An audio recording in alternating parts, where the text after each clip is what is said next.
আমরা আর 2 minute wait করি, তারপর শুরু করি নাকি?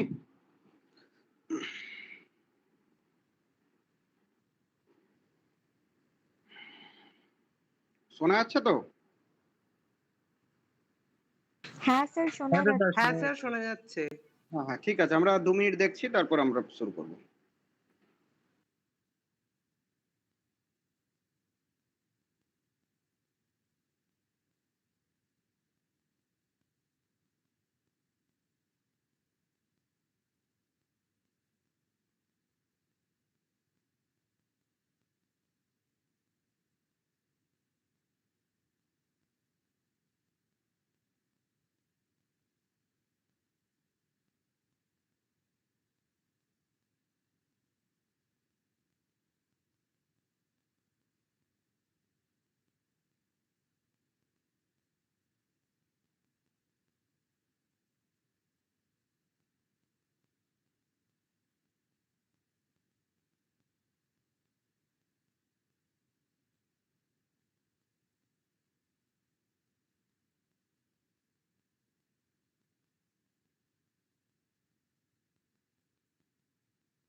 যাই হোক, আমরা শুরু করি।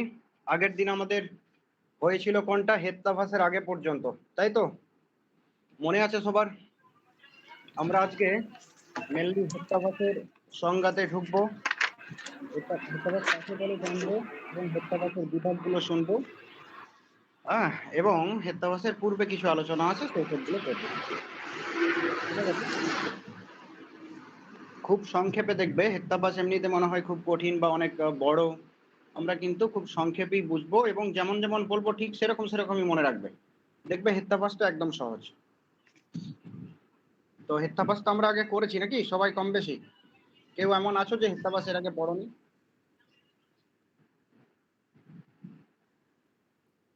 স্যার, আমাদের কলেজে করানো হয়নি হেত্তাভাস কিচ্ছু। যাই হোক, শুধু হেতুর ধর্মগুলো পড়িয়েছে, আর ওই সপক্ষ বিপক্ষ পক্ষ এগুলো পড়িয়েছে, কিন্তু হেত্তাভাস আর ঠিক কিচ্ছু আছে। করানো হয়নি। হ্যাঁ হ্যাঁ, আমি এমনি আগের দিনের ক্লাসটা কি করেছি সেটা দেখি, আমি সেই লিঙ্ক ধরেই আমি পড়াবো যেটা করি। তো তোমার যেটা করতে হবে, তোমার কাছে তর্ক সংগ্রহ বই আছে তো?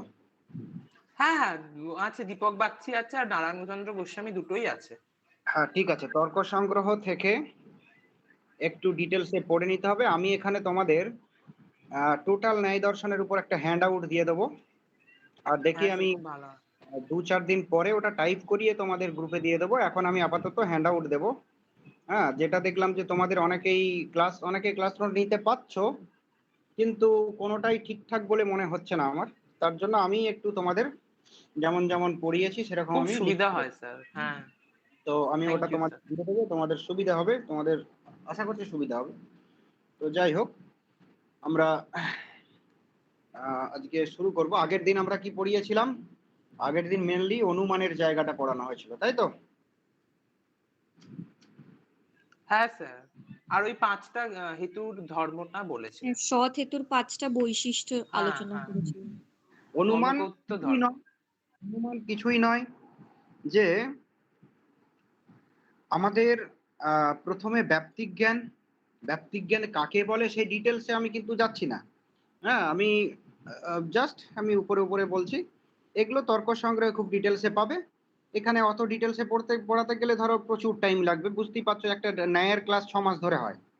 তো এমনি সেমিস্টারে গ্রাজুয়েশনে সেটাকে এত সংক্ষেপে, যেগুলো মেন পয়েন্ট সেগুলো আমি বলছি, বাকিটা তোমরা তর্ক সংগ্রহ কাছে রাখবে, তোমরা এমনি যে জেনারেল বইগুলো কাছে রাখবে, অসুবিধা হবে না, খুব সহজেই বুঝে যাবে। যাই হোক, অনুমান কি? প্রথমে আমাদের ব্যাপ্তিক জ্ঞান, তারপর পক্ষ ধর্মতা জ্ঞান। প্রথমে কি যত্র যত্র ধূম তত্র তত্র বহ্নি, এরকম ব্যাপ্তিক জ্ঞান হয়, যেখানে যেখানে ধূম সেখানে সেখানে বহ্নি। তারপরে পক্ষ ধর্মতা জ্ঞান, মানে কি? পর্বতে হেতুর দর্শন। পর্বত এখানে পক্ষ, এখানে পক্ষ মানে যে জায়গাতে আমি হেতুর দর্শনটা করি সেটা পর্বত হতে পারে, হ্যাঁ, যে কোনো জায়গা হতে পারে। বোঝা গেল?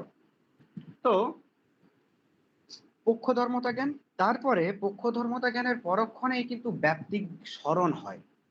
ব্যাপ্তি স্মরণ, যে ব্যাপ্তিটা আগে আমরা লাভ করেছি সেই ব্যাপ্তির স্মরণ হয়। স্মরণের পরক্ষণে আমাদের আরেকটি জ্ঞান জন্মায়, সেটি হলো পরামর্শ জ্ঞান, তাই তো? পরামর্শ জ্ঞানের আকারটা কেমন? যে বহ্নিব্যাপ্য ধূমবান অয়ং পর্বত, যে বহ্নিব্যাপ্য ধূম ওই পর্বতে আছে।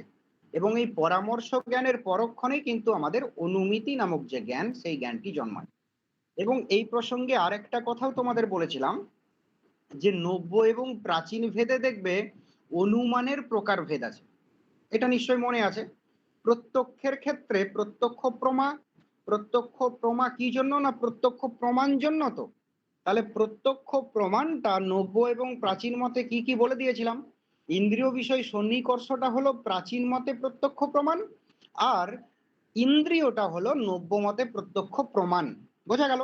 ঠিক একইভাবে অনুমিতির ক্ষেত্রে অনুমান মানে অনুমিতি করণম অনুমানম, অনুমিতির যে করণ, তাই তো, সাধকতম যেটা কারণ সেটা করণ আমরা বলি। তো অনুমিতি করণম অনুমানম, তো অনুমিতির যে করণ সেটাকে কেউ কেউ বলছে কি ব্যাপ্তিক জ্ঞানটা করণ, আবার কেউ কেউ বলছে পরামর্শ জ্ঞানটা করণ। তো ব্যাপ্তিক জ্ঞানটা করণ বলছে অনুমিতির, বা অনুমান বলছে তারা কারা? না নব্যরা। মনে আছে নিশ্চয়। আর পক্ষ ধর্মতা এই সরি পরামর্শ জ্ঞানটাকেও করণ বলছে কেউ কেউ, সেটা হলো প্রাচীনরা। বোঝা গেল? প্রাচীনরা, কেননা প্রাচীনরা করণের কোন ডেফিনেশনটা মানে, বলো বলো, এটা বলা উচিত এগুলো সব তোমাদের। ফলযোগ ব্যবচ্ছিন্নম কারণং করণম। ঠিক আছে, আর নব্যরা কি মানে? ব্যাপারবৎ অসাধারণং কারণং করণম। ব্যাপারবৎ অসাধারণ কারণ করণ। হ্যাঁ। হ্যাঁ, তো তাহলে নব্য এবং প্রাচীন ভেদে আমাদের ভেদ। আমি স্থানে স্থানে যেসব এগুলো এগুলো বলে দেব। তো তাহলে আমরা যাই বলি না কেন, আমাদের প্রথমে ব্যাপ্তিক জ্ঞান, পক্ষধর্মতা জ্ঞান, তারপরে ব্যাপ্তির স্মরণ, পরামর্শ, তারপর আমাদের অনুমিতি জন্মাচ্ছে যে ওই পর্বতে বহ্নি আছে, তাই তো? এবং এই প্রসঙ্গে আমি আহ অনুমানের বিভাগ বলেছিলাম, তাই তো? অনুমানের বিভাগে কি বলেছিলাম? একটা হচ্ছে কি না, ব্যাপ্তির দিক থেকে আমরা ন্যায় মতে তোমার লিঙ্গ, ন্যায় মতে লিঙ্গ 3 প্রকার। অন্বয় ব্যতিরেকী লিঙ্গ, কেবলান্বয়ী লিঙ্গ এবং কেবল ব্যতিরেকী লিঙ্গ। আগের দিন বলেছি যে যে লিঙ্গ অন্বয় এবং ব্যতিরেক ব্যাপ্তি বিশিষ্ট, ব্যতিরেক ব্যাপ্তি বিশিষ্ট, তাকে বলা হচ্ছে তোমার অন্বয় ব্যতিরেকী লিঙ্গ। যে লিঙ্গ অন্বয় ব্যাপ্তি বিশিষ্ট তাকে বলা হচ্ছে কেবলান্বয়ী লিঙ্গ। যে লিঙ্গ ব্যতিরেক ব্যাপ্তি বিশিষ্ট তাকে বলা হচ্ছে কি কেবল ব্যতিরেকী লিঙ্গ। বোঝা গেছে? তো এই তিনটে ব্যাপ্তি যখন অনুমানের ক্ষেত্রে কাজে লাগছে তখন তিনটে অনুমানের বিভাগ হয়ে যাচ্ছে। কি অনুমান? না কেবলান্বয়ী অনুমান, কেবল ব্যতিরেকী অনুমান এবং অন্বয় ব্যতিরেকী অনুমান। তাহলে কেবলান্বয়ী অনুমান কোনটা? যে অনুমানে ব্যাপ্তি কেবলমাত্র অন্বয়ী নির্ভর। আমরা বলতে পারি যে অনুমানে হেতু এবং সাধ্য কেবলমাত্র পরস্পর উপস্থিতির সহচার সম্পর্কে আবদ্ধ, তা হচ্ছে কেবলান্বয়ী অনুমান। আগের দিন সবই বলেছি যে সমস্ত জ্ঞেয় বস্তুই নামযুক্ত, ঘট একটি জ্ঞেয় বস্তু এবং অতএব ঘট নামযুক্ত। কেবল ব্যতিরেকী অনুমান কি? না যে অনুমানে ব্যাপ্তি হেতু এবং সাধ্যের অনুপস্থিতির সম্পর্কে আবদ্ধ, বা এরকম বলতে পারি যে অনুমানে ব্যাপ্তি কেবলমাত্র ব্যতিরেকী প্রক্রিয়ায় প্রাপ্ত, তা কেবলান্বয়ী অনুমান। বোঝা গেছে? উদাহরণ দিয়েছিলাম কি? যা ক্ষিতি ভিন্ন অন্যভূত থেকে ভিন্ন নয় তার গন্ধ নেই, ক্ষিতির গন্ধ আছে অতএব ক্ষিতি অন্যভূত থেকে ভিন্ন, এরকম একটা। আর আরেকটা বলেছিলাম কি? আরেকটা কি অনুমান? অন্যই ব্যতিরেকী অনুমান।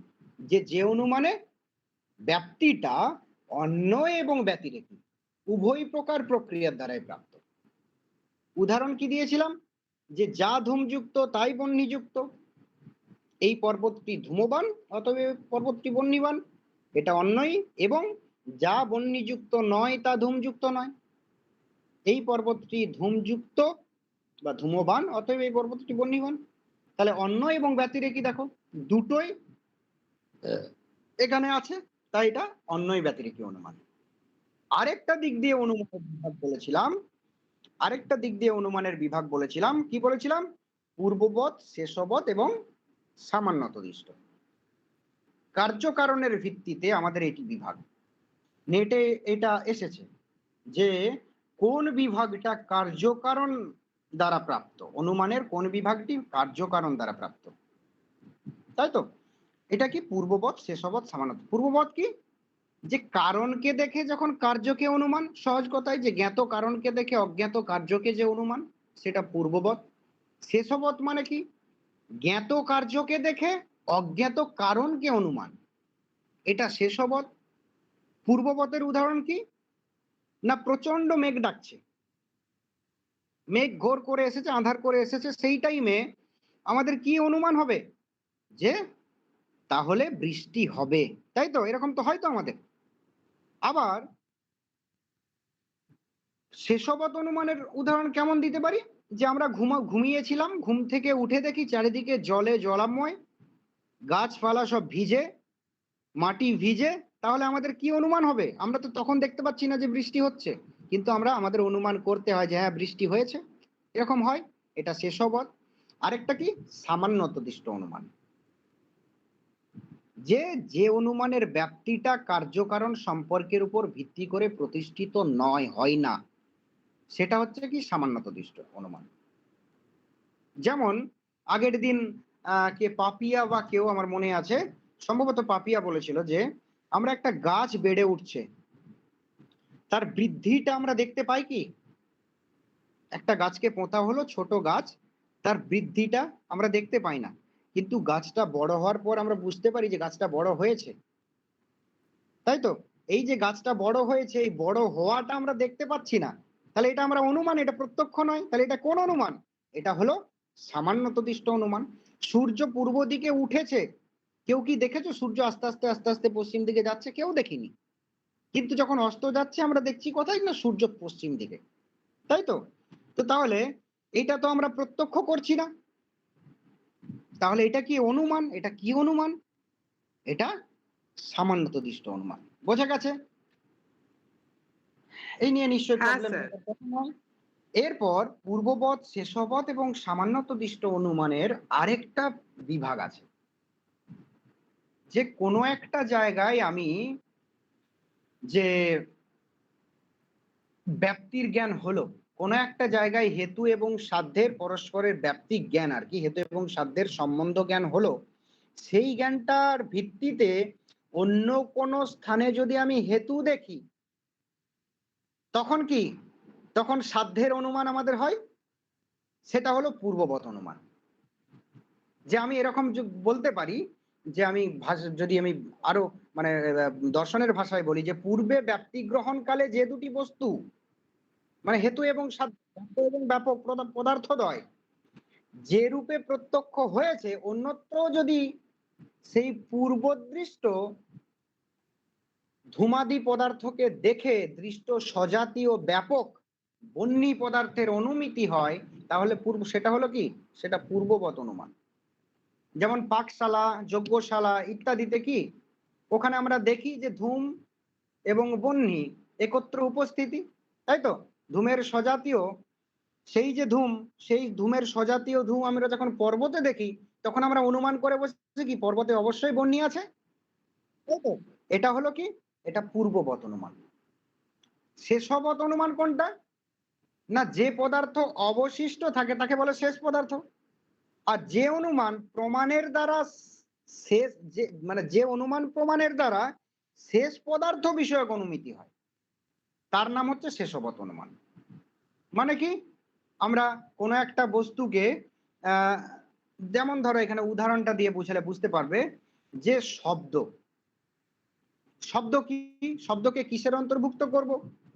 দ্রব্য, গুণ, কর্ম, সামান্য, বিশেষ, সমবায় এবং অভাব। আমাদের কি 7টি পদার্থ, তাহলে 7টা পদার্থের ভিতরে শব্দকে কোন পদার্থের অন্তর্ভুক্ত করব? না, শব্দকে সামান্য, বিশেষ এবং সমবায়ের অন্তর্ভুক্ত করা যায় না। কেননা এই সামান্য, বিশেষ এবং সমবায় এই তিনটে কি নিত্য দ্রব্য, কিন্তু শব্দ অনিত্য, তাই তো? তাহলে নিত্য দ্রব্যে তো অনিত্য দ্রব্য থাকতে পারে না। তাই সামান্য, বিশেষ এবং অভাবের সামান্য, বিশেষ এবং সমবায়ের মধ্যে শব্দ থাকতে পারে না। আবার শব্দ এটা দ্রব্য পদার্থও নয়, কেননা দ্রব্য মানে কি গুণ এবং কর্মের আধার, আশ্রয়, তাই তো? তাহলে শব্দ কিন্তু গুণ এবং কর্মের আশ্রয় নয়, তাহলে শব্দ তো দ্রব্যের অন্তর্ভুক্ত নয়। শব্দ কর্ম পদার্থও নয়, কেননা শব্দ উৎপন্ন হলে তার স্বজাতীয় অপর শব্দ উৎপন্ন করে। আমরা আগের দিন বলেছিলাম যে আমরা ন্যায় মতে, আমরা আশা করছি সবাই জানি যে শব্দ উৎপত্তি স্থল থেকে যখন শ্রোতার কানে পৌঁছায়, মাঝের যে গ্যাপটা, সেটা কিভাবে, কেউ কেউ বলে বিচিতরঙ্গের ন্যায়, কেউ কেউ বলে কদম্ব মুকুলের ন্যায় যায়, তাই তো? কিন্তু সেখানে কি হয়, আমরা প্রথম যে উৎপন্ন শব্দ সেই শব্দই যে শ্রোতার কানে পৌঁছাচ্ছে এরকম নয়। প্রথম উৎপন্ন শব্দটা কি করে, না সেই তার সমজাতীয় অপর একটি শব্দকে উৎপন্ন করে, নিজে ধ্বংস হয়ে যায়। সেই যে প্রথম শব্দ দ্বিতীয় যে সমজাতীয় একটা শব্দকে উৎপন্ন করলো, সেটাও কি করে, তার সমজাতীয় একটি শব্দকে উৎপন্ন করে নিজে ধ্বংস হয়ে যায়। এইভাবে শব্দের গতিটা চলতে থাকে।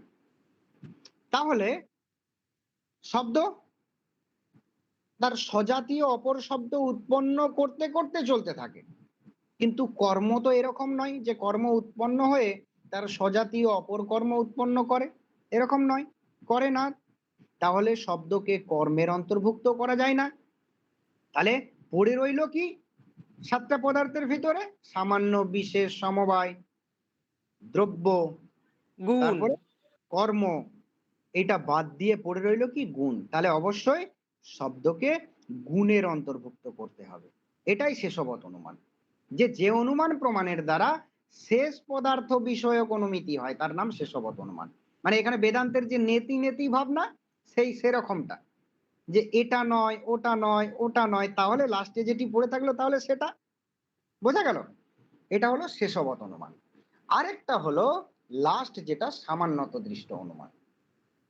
যে এই দ্বিতীয় প্রকার ব্যাখ্যাতে কি আছে, না সামান্যত দৃষ্ট অনুমানকে বলা হচ্ছে দ্বিতীয় ব্যাখ্যাতে যে পূর্ববৎ অনুমানের সম্পূর্ণ বিপরীত। পূর্ববৎ যে অনুমান তার সম্পূর্ণ বিপরীত। পূর্ববৎ অনুমান স্থলে কি হয়, যে পূর্ব কোন স্থানে হেতু এবং সাধ্যের ধর্মের কি হয়, ব্যাপ্য ব্যাপক ভাব সম্বন্ধের প্রত্যক্ষ হয়। ব্যাপ্য ব্যাপক ভাব সম্বন্ধটা একটু এক্ষেত্রে বলে দিই, তোমাদের যারা 3rd ইয়ার বা MA ফার্স্ট ইয়ার তাদের একটু সমস্যা হতেও পারে।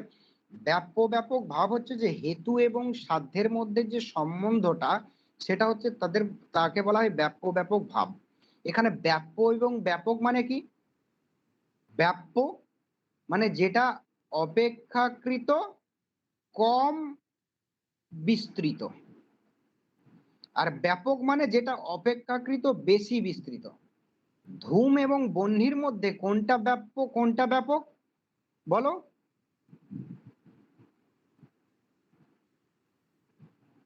ধূম এবং বহ্নির বন্যী ভেতরে ব্যাপ্য, বন্যী ব্যাপ্য আর ব্যাপক হচ্ছে ধূম। বলা হয় না বন্যী ব্যাপ্য ধূমবান পর্বত।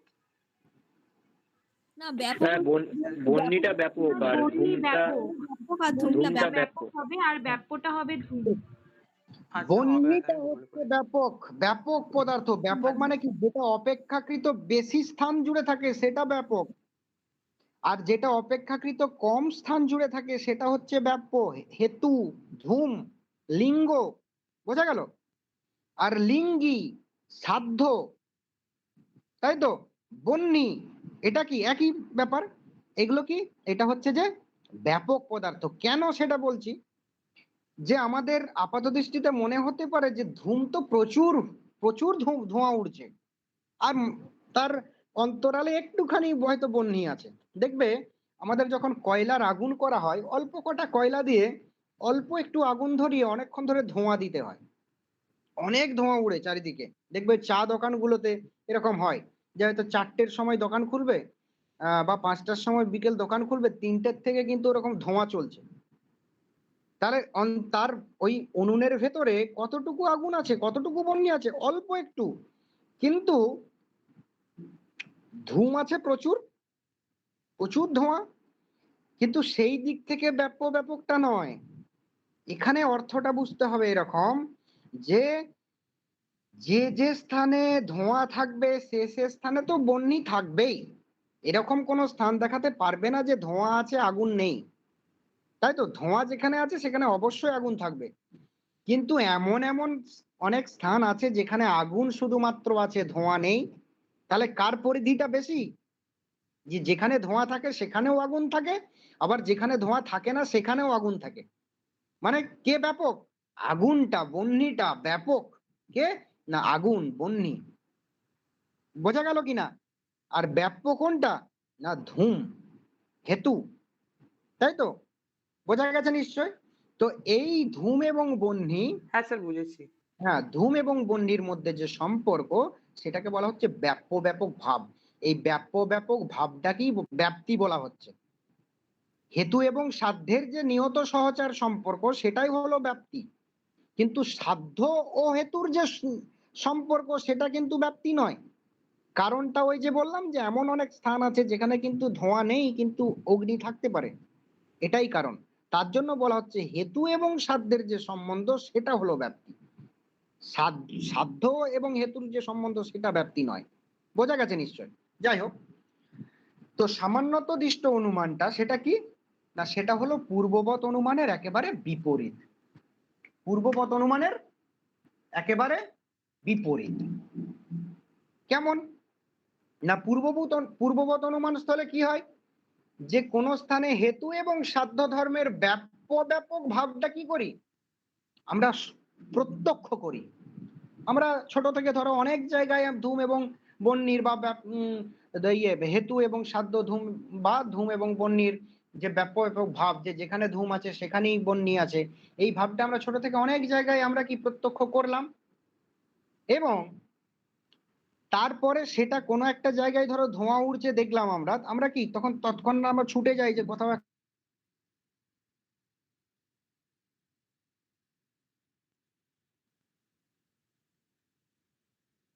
অনুমানে কি হয়, যে সেরকমটা হয় না। মানে পূর্ববৎ কথা কেটে যাচ্ছে। অনুমান করছি সেটা হয় না সামান্যতদিষ্ট অনুমানে। তাহলে পূর্ববৎ অনুমানে কি হচ্ছে? লিঙ্গলিঙ্গির ব্যাপক ভাব সম্বন্ধ প্রত্যক্ষযোগ্য, কিন্তু সামান্যতদিষ্ট অনুমানে তা প্রত্যক্ষযোগ্য নয়, প্রত্যক্ষের অযোগ্য। যেমন কি, একটা উদাহরণ দিলে আরো পরিষ্কার হবে, যে ইচ্ছা প্রভৃতি গুণের দ্বারা আত্মার অনুমানকে কি বলা হয়েছে? যে সামান্যতদিষ্ট অনুমান। তাহলে কি এখানে আবার বলছি, পূর্ববৎ অনুমানে ব্যাপক ভাব বা হেতু এবং সাধ্যের ব্যাপক ভাবটা প্রত্যক্ষযোগ্য, আমরা অনেকবার প্রত্যক্ষ করেছি, এবং পরে যদি ওরকম কোনো একটা জায়গায় হেতু বা ধূম দেখি বা ব্যাপ্য পদার্থকে দেখি, তাহলে ব্যাপক পদার্থের অনুমান আমরা করে থাকি, এটা পূর্ববৎ অনুমান। কিন্তু সামান্যদৃষ্ট অনুমানে বলছে এই ব্যাপক ভাবটা আমরা প্রত্যক্ষ করি না। উদাহরণ কেমন বলছে, ইচ্ছা প্রভৃতি গুণের দ্বারা আত্মার অনুমান, এটা হলো সামান্যদৃষ্ট অনুমান। কেন না বলা হচ্ছে ইচ্ছা, ইচ্ছাদি গুণ, ইচ্ছা, দেশ, প্রচেতনা, এগুলো কোথায় থাকে? আত্মাতে থাকে, তাই তো? কিন্তু আমরা কি এরকম দেখেছি, আত্মাকে কি আমরা দেখেছি কখনো যে এই হলো আত্মা? দেখিনি কখনো যে এই হলো ইচ্ছা, এই হলো আত্মা। ইচ্ছা যেখানেই সেখানেই আত্মা, এরকম কি আমরা ব্যাপক ভাগ লক্ষ্য করছি কখনো? দেখতে পেয়েছি? দেখতে পাইনি। তার জন্যই বলা হচ্ছে সামান্যদৃষ্ট অনুমানে পূর্ববৎ অনুমানের মতো কিন্তু তোমার এ হয় না, মানে ওই ব্যাপক ভাবটা দৃষ্ট হয় না। তাহলে ইচ্ছা, দেশ, প্রচেতনা এটা আত্মারই গুণ। এটা এরকম কিন্তু কখনো হয় না যে ইচ্ছা এবং আত্মা, ইচ্ছা এবং আত্মা, ইচ্ছা এবং আত্মার আমার ব্যাপক ভাব বা ব্যাপ্তি জ্ঞান হয়েছে, পরে কোথাও ইচ্ছা দেখলাম তাহলে সঙ্গে সঙ্গে আত্মার অনুমান করলাম, এরকম কি হয়? হয় না। আমরা আত্মাকে দেখতে পাই না, কিন্তু ইচ্ছার মাধ্যমে আমরা, ইচ্ছাদি গুণের মাধ্যমে আমরা আত্মাকে অনুমান করে থাকি। তো যে ইচ্ছা ইত্যাদি কোথায় থাকে? না আত্মাতে থাকে। এটা কি না সামান্যদৃষ্ট অনুমান। বোঝা গেল কিনা বলো? তারপর আমরা এগোবো হেত্যাভাষার দিকে।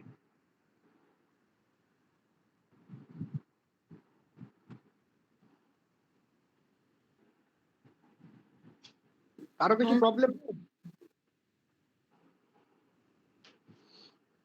কারো কিছু প্রবলেম নেই?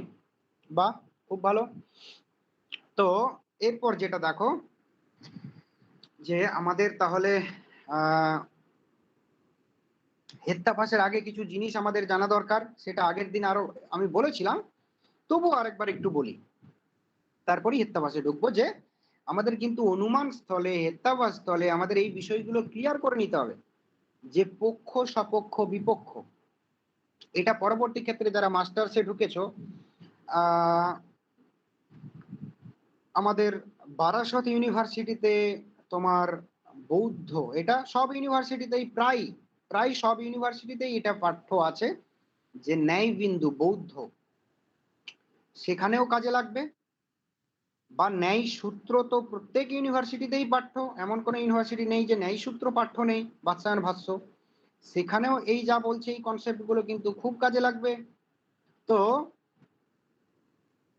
পক্ষ, সপক্ষ, বিপক্ষ,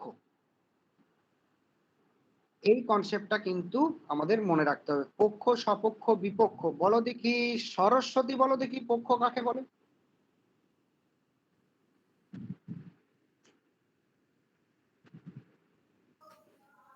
স্যার পক্ষ হচ্ছে যে স্থানে, মানে যে স্থানে ব্যাপ্তি হচ্ছে সেই জায়গাটাকে, যে মানে যেখানে যেই স্থানে মানে অগ্নিকে দেখা যাচ্ছে সেই স্থানটা হচ্ছে পক্ষ।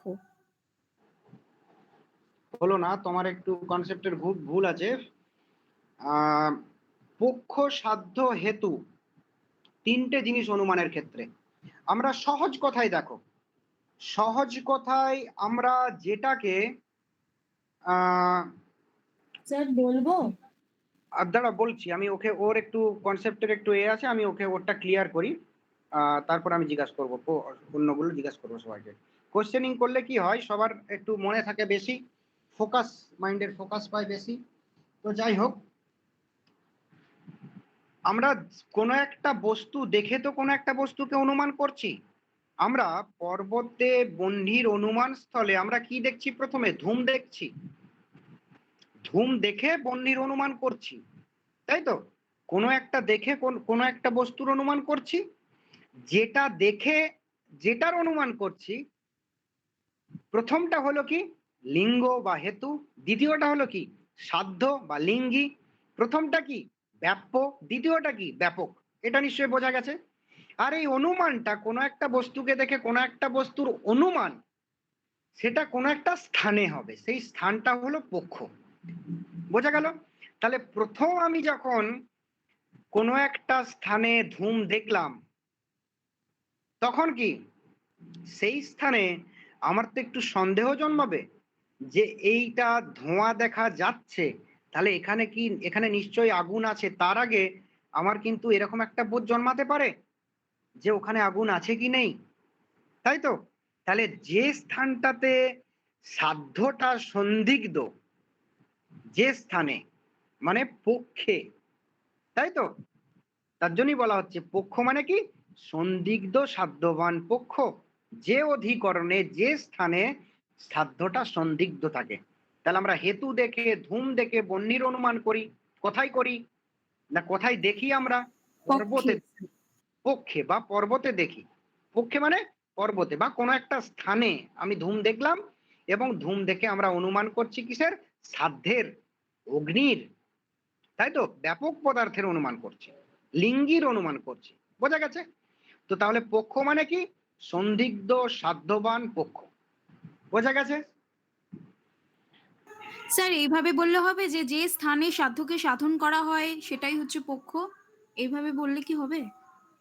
অবশ্যই হবে, তুমি বোঝানোর জন্য অবশ্যই হবে, কিন্তু একটা তো টার্মটা তোমাকে মনে রাখতে হবে। ন্যায়ের যে টার্মগুলো একই ব্যাপার, যে যে স্থানে সাধ্যের সিদ্ধি হয়, সাধ্যের সাধন হয়, তাই তো?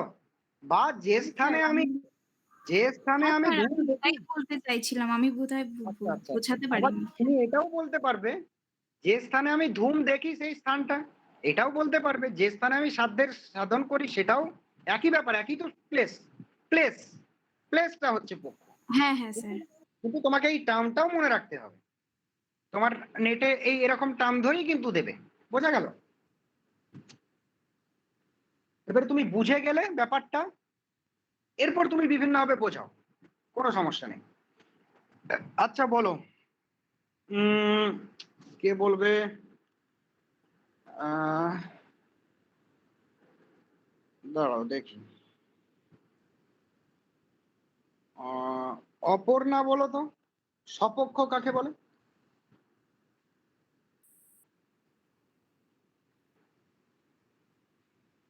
স্যার কিছু অপর্ণা, শোনা যাচ্ছে না, আপনি কি কিছু বলছেন?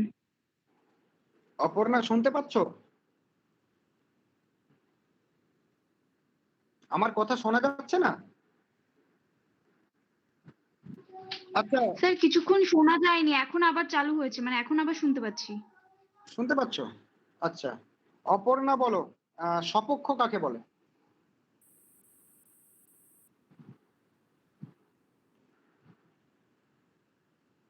যাই হোক, বিক্রম বলো, বিক্রম, বিক্রম মাহাতো। হ্যাঁ স্যার বলুন। হ্যাঁ, সপক্ষ কাকে বলে বলো, বোঝাও তুমি আমাকে। সপক্ষ স্যার যেখানে হচ্ছে যে যে যে পদার্থের সাধ্য উপস্থিত থাকে, মানে সেই পদার্থটাকে সপক্ষ বলে। হ্যাঁ, একটা কথা টার্ম তোমাকে ইউজ করতে হবে, যে যে যে অধিকরণের সাধ্যটি নিশ্চিত ভাবে থাকে। নিশ্চিত ভাবে থাকে, যেমন যেমন, বন্যী। যেমন বন্যী নয়, যেমন মহানস, পাকশালা, যজ্ঞশালা, হ্যাঁ হ্যাঁ হ্যাঁ আমার রান্নার উনুন, তাই তো? হ্যাঁ হ্যাঁ এই সকলগুলোই কিন্তু আমার সপক্ষ, যে যেখানে আমার সাধ্যটা কিন্তু থাকবেই নিশ্চিত, সাধ্যটা একদম নিশ্চিত। আর হ্যাঁ। বিপক্ষ এর উল্টোটা, যুথিকা বলো।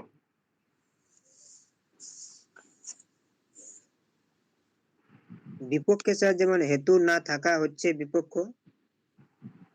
দাঁড়াও, আমি যুথিকাকে বলতে বলেছি। হুম। যুথিকা যাই হোক, মানসী বাকলি বলো।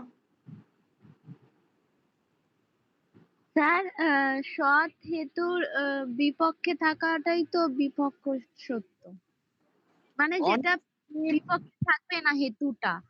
সেটা যেমন বিপক্ষা সত্য, বিপক্ষা সত্য, সেটা সদহেতুর 5টি বৈশিষ্ট্য, সেটা আলাদা, সেটাতে আমি যাচ্ছি। ওই জন্য এটা পরপর আলোচনা করব বলে আমি প্রথমে পক্ষ সপক্ষ বিপক্ষ বলবো, তারপরেই আমি সদহেতুর বৈশিষ্ট্যতে যাব। এটা অনেকে গুলিয়ে যায়। তো এখানে আমি পক্ষ, পক্ষ বলবো। হেতুর বিপক্ষে থাকবে না সেটাই তো বিপক্ষ। যেমন না না না, আমি বলে দিচ্ছি। না স্যার, সাধ্য যে স্যার অনিশ্চিত বলবো, থাকবে এখানে। হ্যাঁ, স্যার যে হ্যালো, পদার্থের খাদ্য ধর্মের অভাবটা পূর্বেই নিশ্চিত সেইটাই হবে বিপক্ষ। যেটা হচ্ছে যে আমরা বললাম কি, সপক্ষ যেটা বললাম, যে অধিকরণের সাধ্যটি নিশ্চিত, যেমন মহানস, পাকশালা, যজ্ঞশালা ইত্যাদি উনুন, রান্নার উনুন। বিপক্ষ মানে কি, যেখানে সাধ্যটা খাদ্যের অনিশ্চিত। অভাবটা নিশ্চিত, অনিশ্চিত। হ্যাঁ, সাধ্যের অভাবটা নিশ্চিত বা সাধ্য অনিশ্চিত। সাধ্য ওখানে অনিশ্চিত ভাবে থাকবে, সাধ্য মানে যেমন থাকবে না। সহজ কথায়, যেখানে যে অধিকরণে সাধ্য ধর্মটা একেবারেই থাকবে না, সেটা বলা হচ্ছে বিপক্ষ। বোঝা গেল? যেমন মহাহ্রদ, জলাশয়, এখানে কি অগ্নি পাবে? না। কখনো পাবে? কখনো পেয়েছো এরকম হয়েছে যে জলে আগুন আছে? ছিল না, তাই তো? তাহলে মহাহ্রদ, জলাশয়, সমুদ্র, নদী, নালা, খাল, বিল যেখানে জল আছে, সেই জলাশয় মাত্রাই কিন্তু বিপক্ষ। মানে ধূম দেখে বহ্নির অনুমানের ক্ষেত্রে। বুঝতে পেরেছো? তাহলে পক্ষ মানে কি? যেখানে সাধ্যটা সন্দিগ্ধ, যেখানে যে অধিকরণের সাধ্যের সংশয় আছে, সেটা হলো পক্ষ। সন্দিগ্ধ সাধ্যবান পক্ষ বলা হচ্ছে। স্বপক্ষ মানে কি? যে অধিকরণের সাধ্যটি নিশ্চিতভাবে থাকবে, সেটা যেমন মহানস, পাকশালা, যজ্ঞশালা, তাই বলা হচ্ছে নিশ্চিত সাধ্যবান স্বপক্ষ। আর বিপক্ষ মানে কি? যেখানে যে অধিকরণের সাধ্যটি অনিশ্চিত, মানে যে অধিকরণের সাধ্যটা থাকবে না, সেটাকে বলা হচ্ছে বিপক্ষ। তার জন্য বিপক্ষকে বলা হচ্ছে অনিশ্চিত সাধ্যবান বিপক্ষ। বোঝা গেল? এরপর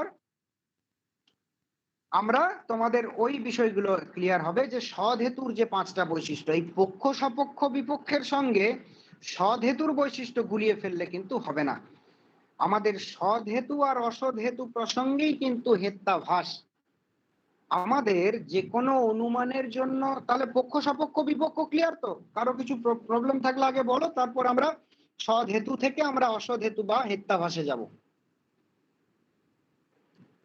স্যার আমার এটা ক্লিয়ার, আমি বুঝতে পেরেছি। হ্যাঁ, সবার ক্লিয়ার কিনা একটু বলে দাও যে হ্যাঁ, কারোর মানে যার ক্লিয়ার। হ্যাঁ স্যার, ক্লিয়ার।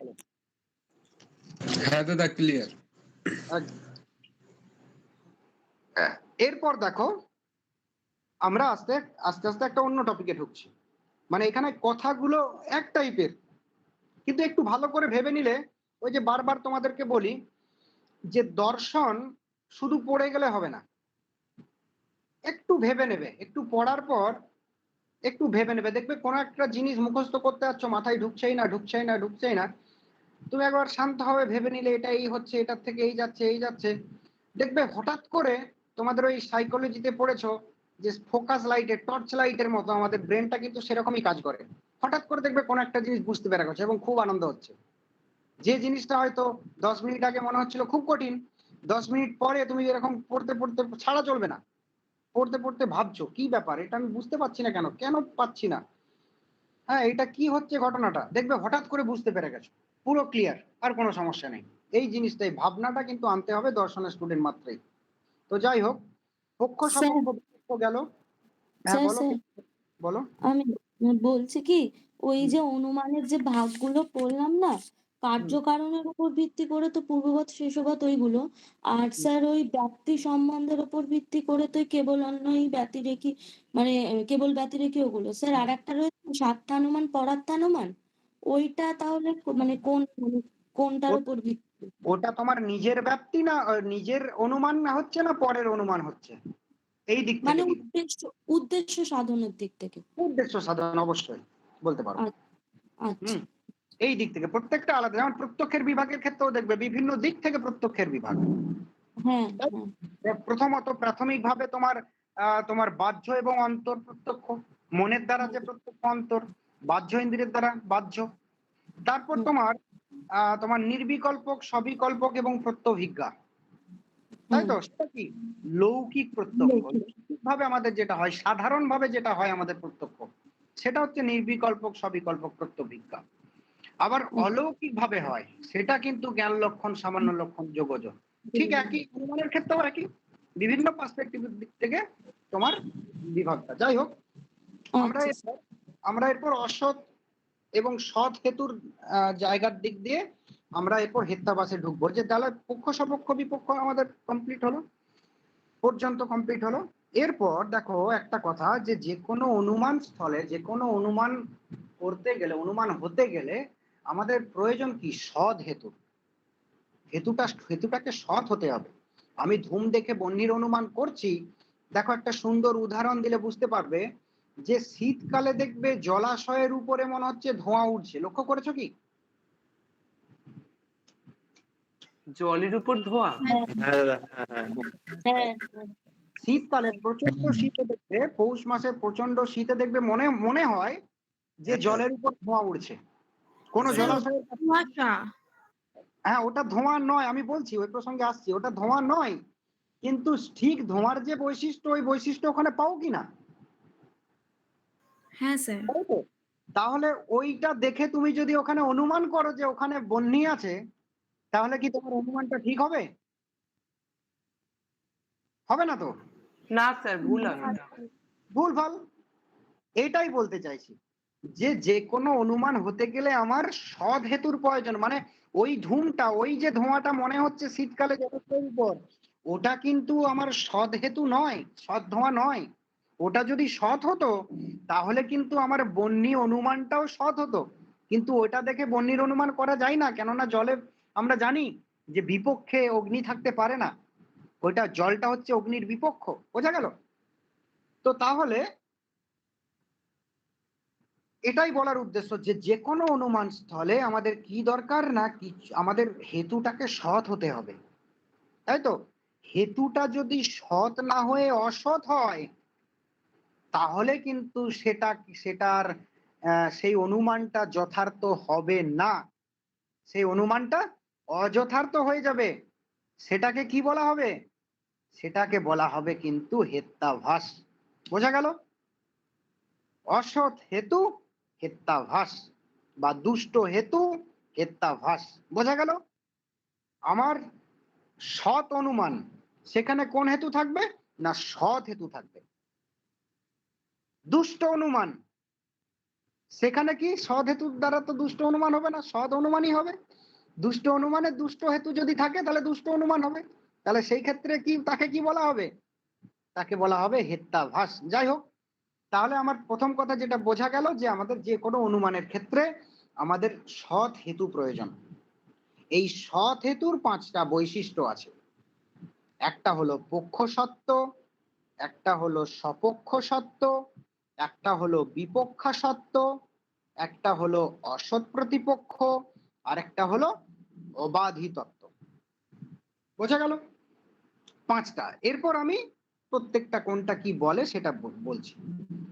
যে আমাদের অনেক ক্ষেত্রেই গুলিয়ে যায়, ইভেন আমারও গুলিয়ে যেত আগে, যে পক্ষ সপক্ষ বিপক্ষ আর সদহেতুর 5টা বৈশিষ্ট্য। হ্যাঁ, এটা গুলিয়ে অনেকেরই যায়। এটা এটা কি বিরাট খারাপ কিছু নয় যে হ্যাঁ আমি তাহলে কিছুই জানি না, এরকম কিছু নয়। তো যাই হোক, সদহেতুর 5টা বৈশিষ্ট্য: পক্ষ সত্য, সপক্ষ সত্য, বিপক্ষা সত্য, অসৎ প্রতিপক্ষ এবং অবাধি তত্ত্ব। পক্ষ সত্য কাকে বলে? যে সদহেতু পক্ষেই থাকবে, সেটা হলো পক্ষ সত্য।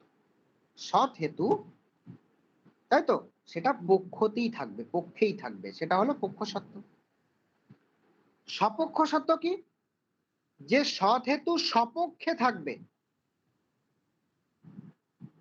সৎ হেতু সপক্ষে থাকবে।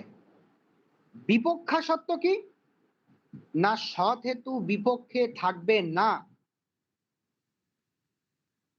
অসৎ প্রতিপক্ষ কি? না ওই যে হেতু বা গৃহীত হেতুর তুল্য কোনো বলশালী বা সমান বলশালী কোনো প্রতিপক্ষ হেতু থাকবে না। আমি এগুলোর ব্যাখ্যাতে যাব, আমি জাস্ট কাকে বলে একটু বলছি। আর অবাধি তত্ত্ব মানে কি? না অন্য কোনো বলশালী প্রমাণের দ্বারা হেতুর বাধিত না হওয়া। বোঝা গেল? বা অন্য কোনো বলশালী হেতুর দ্বারা এই স্যার, হেতুটার অবাধি তত্ত্বটা কি বললেন? আরেকবার একটু বলুন। অবাধি তত্ত্বই তো বলছি, যে অন্য কোনো বলশালী প্রমাণের দ্বারা হেতুর বাধিত না হওয়া, সেটা হচ্ছে কি অবাধি তত্ত্ব। তাহলে পক্ষ সত্য কি? সৎ হেতু পক্ষে থাকবে, সৎ হেতু অন্য কোথাও থাকবে না। স্বাভাবিক তো, আমরা ধূম দেখে বহ্নির অনুমানের ক্ষেত্রে কি দেখি? সৎ হেতু অবশ্যই পক্ষে থাকবে, তাই তো? আমি ধোঁয়া যদি দেখি কোন একটা স্থানে ধোঁয়া উঠছে, তবে আমরা ছুটে যাই যে আগুন লেগেছে। গ্রামের দিকে এটা বিশেষ হয়, শহরের দিকে এই কালচারটা এতটা তো নেই, যে আদান প্রদান মানুষের মধ্যে এই ব্যাপারটা অনেকটা কম। গ্রামের দিকে দূর দূরান্ত পর্যন্ত কিন্তু একে অপরকে চেনে। তো সেই ক্ষেত্রে কি হয়, যে দূরের কোনো গ্রামে আগুন লেগেছে, প্রচন্ড ধোঁয়া, চিৎকার চেঁচামেচি করছে, তখন কিন্তু দূর দূরান্তের গ্রাম থেকেও ছুটে আসে যে আগুনটা নেভাতে হবে, এরকম প্রায়ই হয়। তো তাহলে সৎ হেতু কোথায় থাকবে?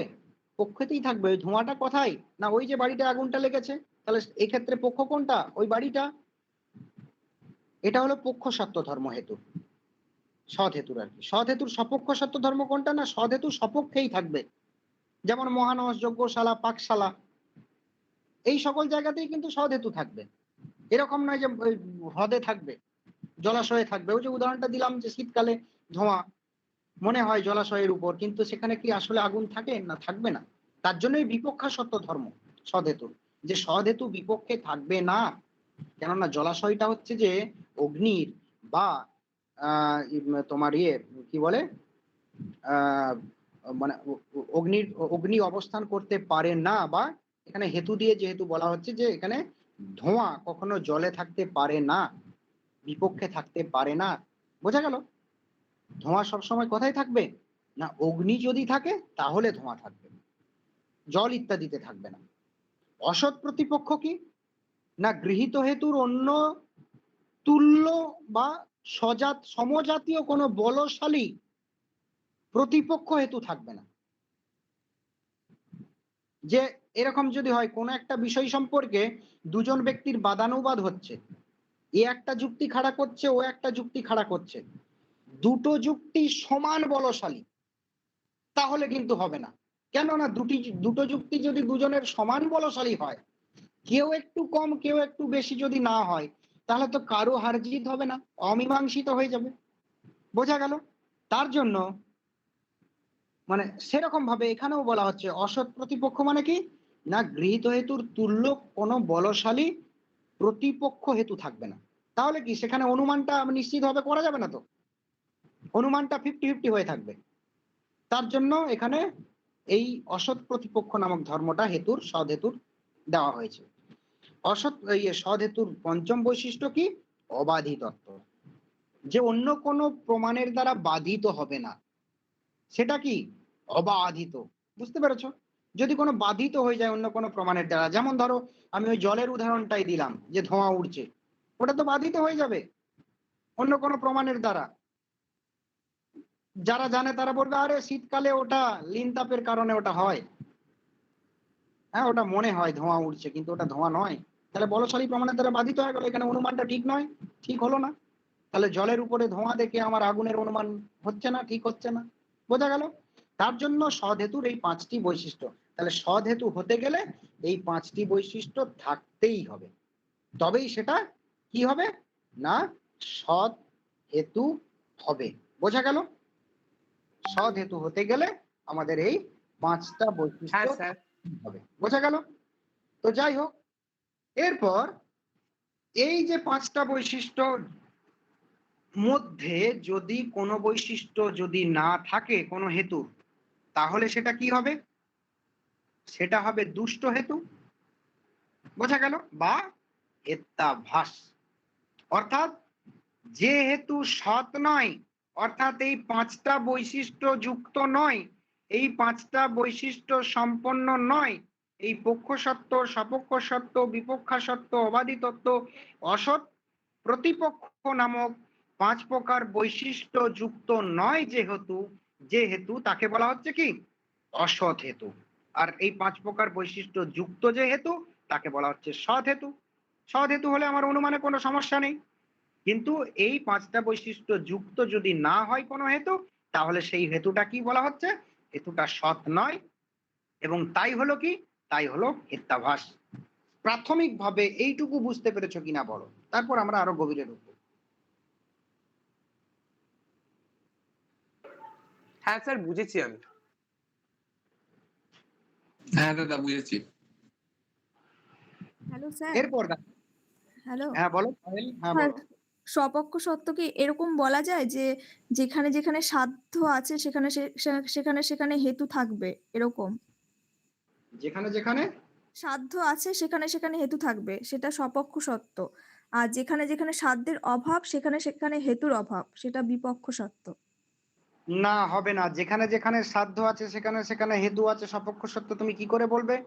সাধ্য এমন অনেক স্থান আছে যেখানে সাধ্য আছে অথচ হেতু থাকে না, আমরা তো জানি। যেমন ইলেকট্রিক, আমাদের হিটার, গ্যাস, আমাদের উত্তপ্ত লৌহখণ্ড, এখানে তো শুধু সাধ্য থাকে, হেতু থাকে না। আর এটা পক্ষের ব্যাপার আসছে, এখানে সাধ্যের ব্যাপার আসছে না। যে পক্ষ সত্য, সপক্ষ সত্য মানে সৎ হেতুটা কোথায় থাকবে, পক্ষে থাকবে কি পক্ষে থাকবে না, কি সপক্ষে থাকবে কি বিপক্ষে থাকবে, এই প্রসঙ্গে আসছে। বোঝা গেল?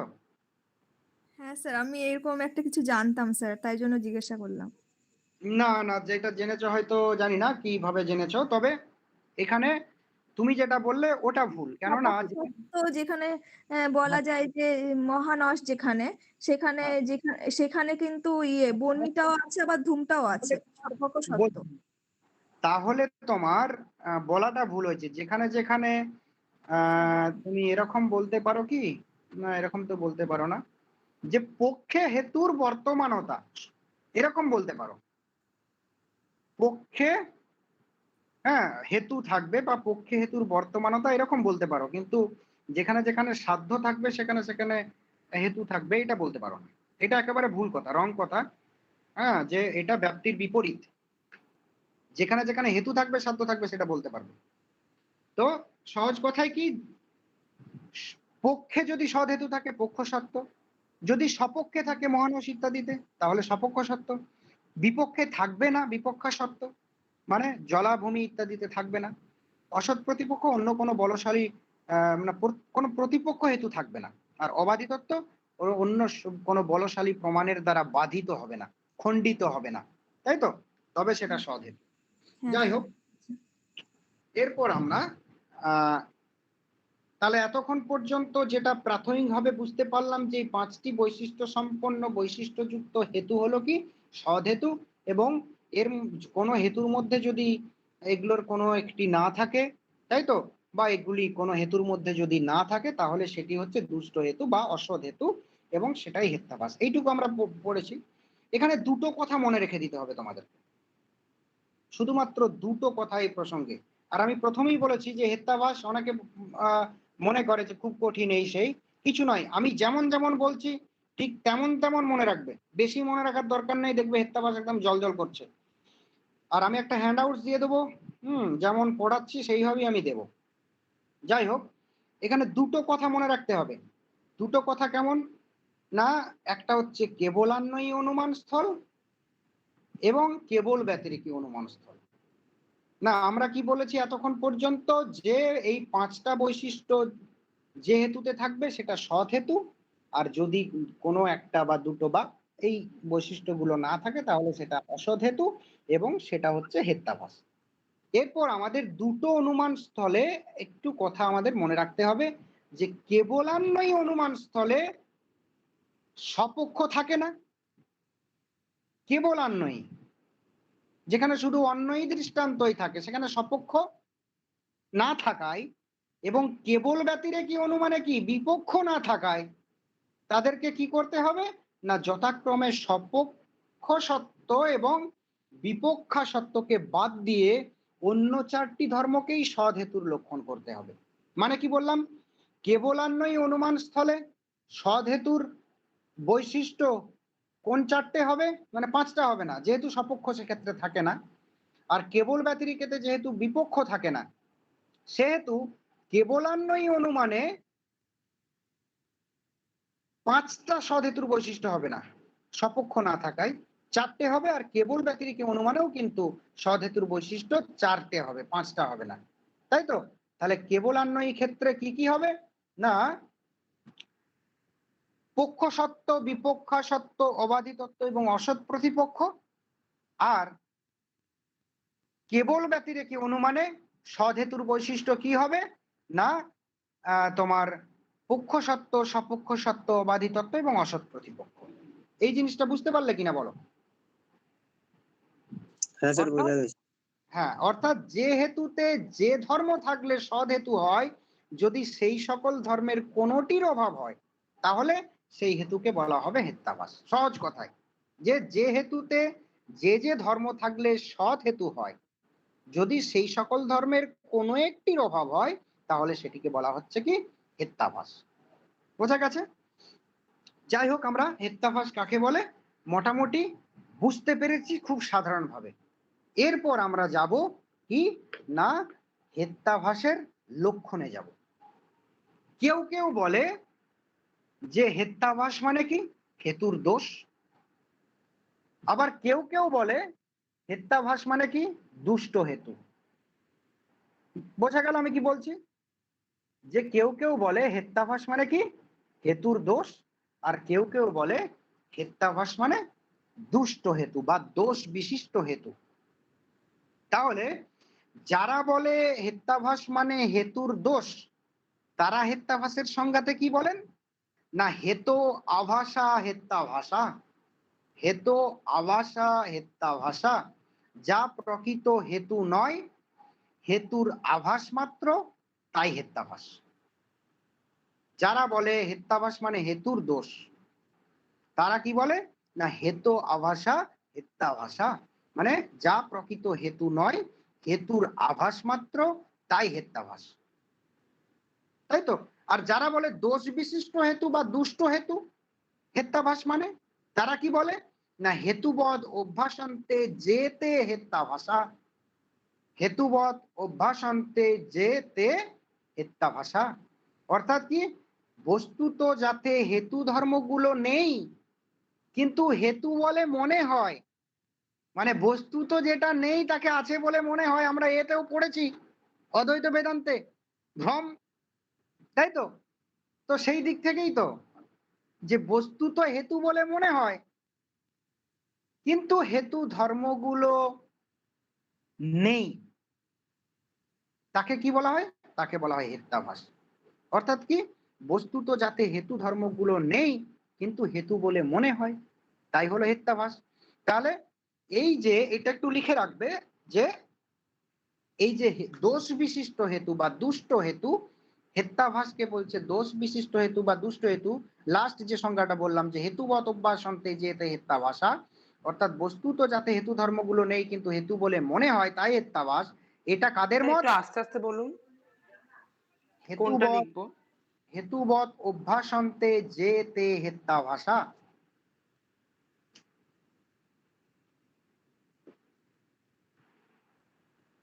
অভ্যাস অন্তে যেতে হেত্যাভাসা, এগুলো আমি হ্যান্ড আউট দিয়ে দেবো তোমাদের, কেননা ইংরেজি নোটস গুলো তৈরি করতে একটু টাইম লাগছে।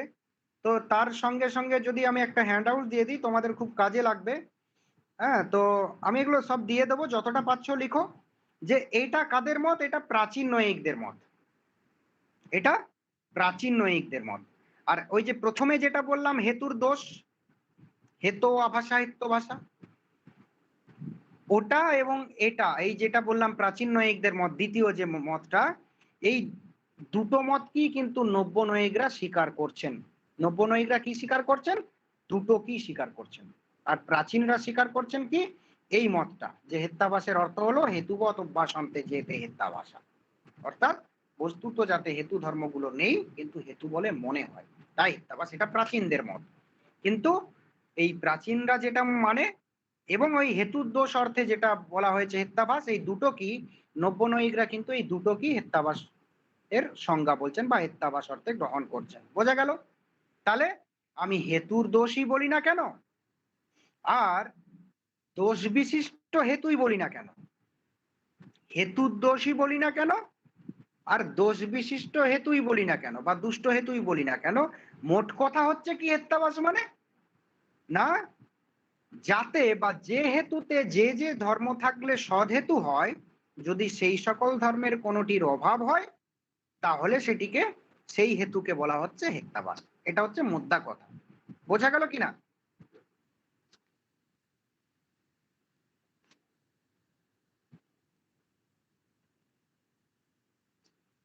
হ্যাঁ স্যার, বুঝেছি।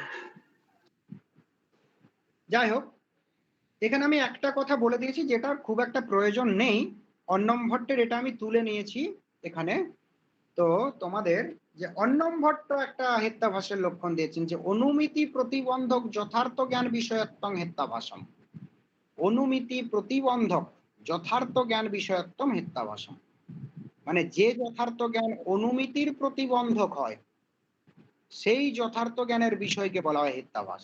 মানে যেটা যে যথার্থ জ্ঞান কি হচ্ছে না অনুমিতি হতে বাধা দেয়, অনুমিতির প্রতিবন্ধক হয়, সেই যথার্থ জ্ঞানের যে বিষয়, যে মূল কাণ্ডারি, তাকে বলা হচ্ছে হেত্যাভাস। বোঝা গেল? এরপর আমরা সাইডে এটা লিখে নেব যে পরপর যে আমরা সদ হেতুর 5টা বৈশিষ্ট্য পড়েছিলাম, পক্ষ সত্য, সপক্ষ সত্য, বিপক্ষা সত্য, অসৎ প্রতিপক্ষ এবং অবাধি তত্ত্ব, তাই তো? সদহেতুর 5টা বৈশিষ্ট্য পড়েছিলাম। এই সদহেতুর যে 5টা বৈশিষ্ট্য, কোন বৈশিষ্ট্যের অভাবে কোন একটা হেতুতে কোন বৈশিষ্ট্যের অভাবে কোন হেত্যাভাস, সেটা পাশাপাশি লিখে নেব আমরা।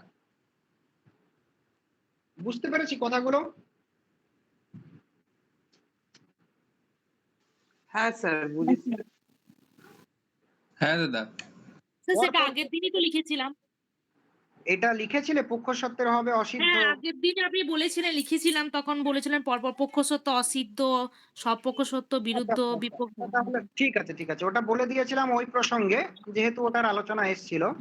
তবু আরেকবার বলে দিই, যাদের লেখা হয়নি লিখে নাও, যে পক্ষ সত্যের হবে অসিদ্ধ হেত্যাভাস, সপক্ষ সত্যের হবে বিরুদ্ধ হেত্যাভাস, বিপক্ষা সত্যের হবে অনৈকান্তিক বা সব্যভিচার স্যার হেত্যাভাস, আসতে বলুন একটুখানি।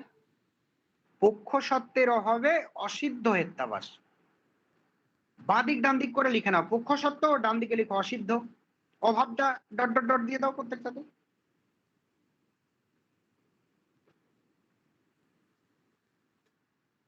পরেরটা বলুন, পক্ষ সত্যটা হয়ে গেছে। অপক্ষ সত্যের হবে বিরুদ্ধ হেত্যাভাস,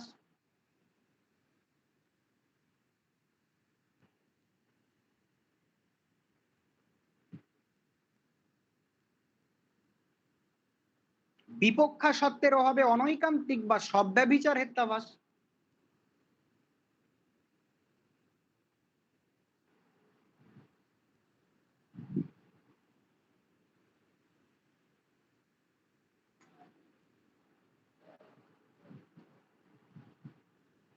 হয়েছে? বিপক্ষা সত্যের হবে সব্যভিচার বা অনৈকান্তিক হেত্যাভাস। হ্যাঁ স্যার হয়েছে। অসৎ প্রতিপক্ষের হবে সৎ প্রতিপক্ষ হেত্যাভাস,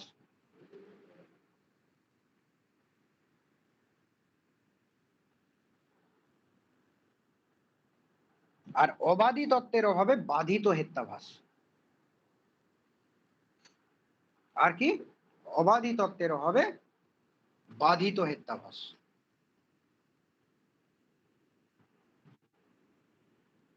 তাহলে আমাদের মূলত হেত্যাভাস কটা? মূলত 5টা। হেত্যাভাস হচ্ছে 5টা। এরপর একটা জিনিস এখানেই লিখে নাও, এটা তোমাদের পক্ষে সুবিধা হবে বোঝার, যে এখানের কিছু কিছু হেত্যাভাসের আবার উপবিভাগ আছে। যেমন কি? যেমন এখানে পরপর তো উপর থেকে নিচে লিখেছো, পক্ষ সত্যের হবে অসিদ্ধ, সপক্ষ সত্যের হবে বিরুদ্ধ, বিপক্ষ সত্যের হবে অনৈকান্তিক বা সব্যভিচার, অসৎ প্রতিপক্ষের হবে সৎ প্রতিপক্ষ, অবাধি তত্ত্বের হবে বাধিত, এরকম পরপর লিখে নিয়েছি আমরা। এরপর লিখে নাও যে অসিদ্ধ হেত্যাভাস। অসিদ্ধ হেত্যাভাস আবার 3 প্রকার। সাইডে অ্যারো দিয়ে লিখে নাও, অসিদ্ধ হেত্যাভাস আবার 3 প্রকার। কি কি? 1 আশ্রয়া সিদ্ধ, 2 স্বরূপা সিদ্ধ, 3 ব্যাপ্যতা সিদ্ধ।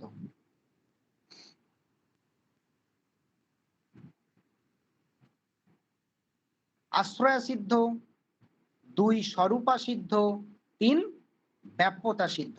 এই 3টেই আশ্রয়া সিদ্ধ হেত্যাভাস, স্বরূপা সিদ্ধ হেত্যাভাস, ব্যাপ্যতা সিদ্ধ হেত্যাভাস, এই 3টে কিন্তু অসিদ্ধ হেত্যাভাসের বিভাগ। হয়েছে? বিরুদ্ধ হেত্যাভাসের কোনো বিভাগ নেই, ওটা একটাই। 3 নাম্বার সব্যভিচার বা অনৈকান্তিক হেত্যাভাস, ওর আবার 3টে বিভাগ আছে। কি কি বিভাগ? না, সাধারণ সব্যভিচার 1 নাম্বার, 2 নাম্বার অসাধারণ সব্যভিচার, 3 নাম্বার অনুপসংহারী সব্যভিচার হেত্যাভাস। তাহলে কি? 1 নাম্বার সাধারণ সব্যভিচার, 2 নাম্বার অসাধারণ সব্যভিচার, 3 নাম্বার অনুপসংহারী সব্যভিচার হেত্যাভাস। হয়েছে তো?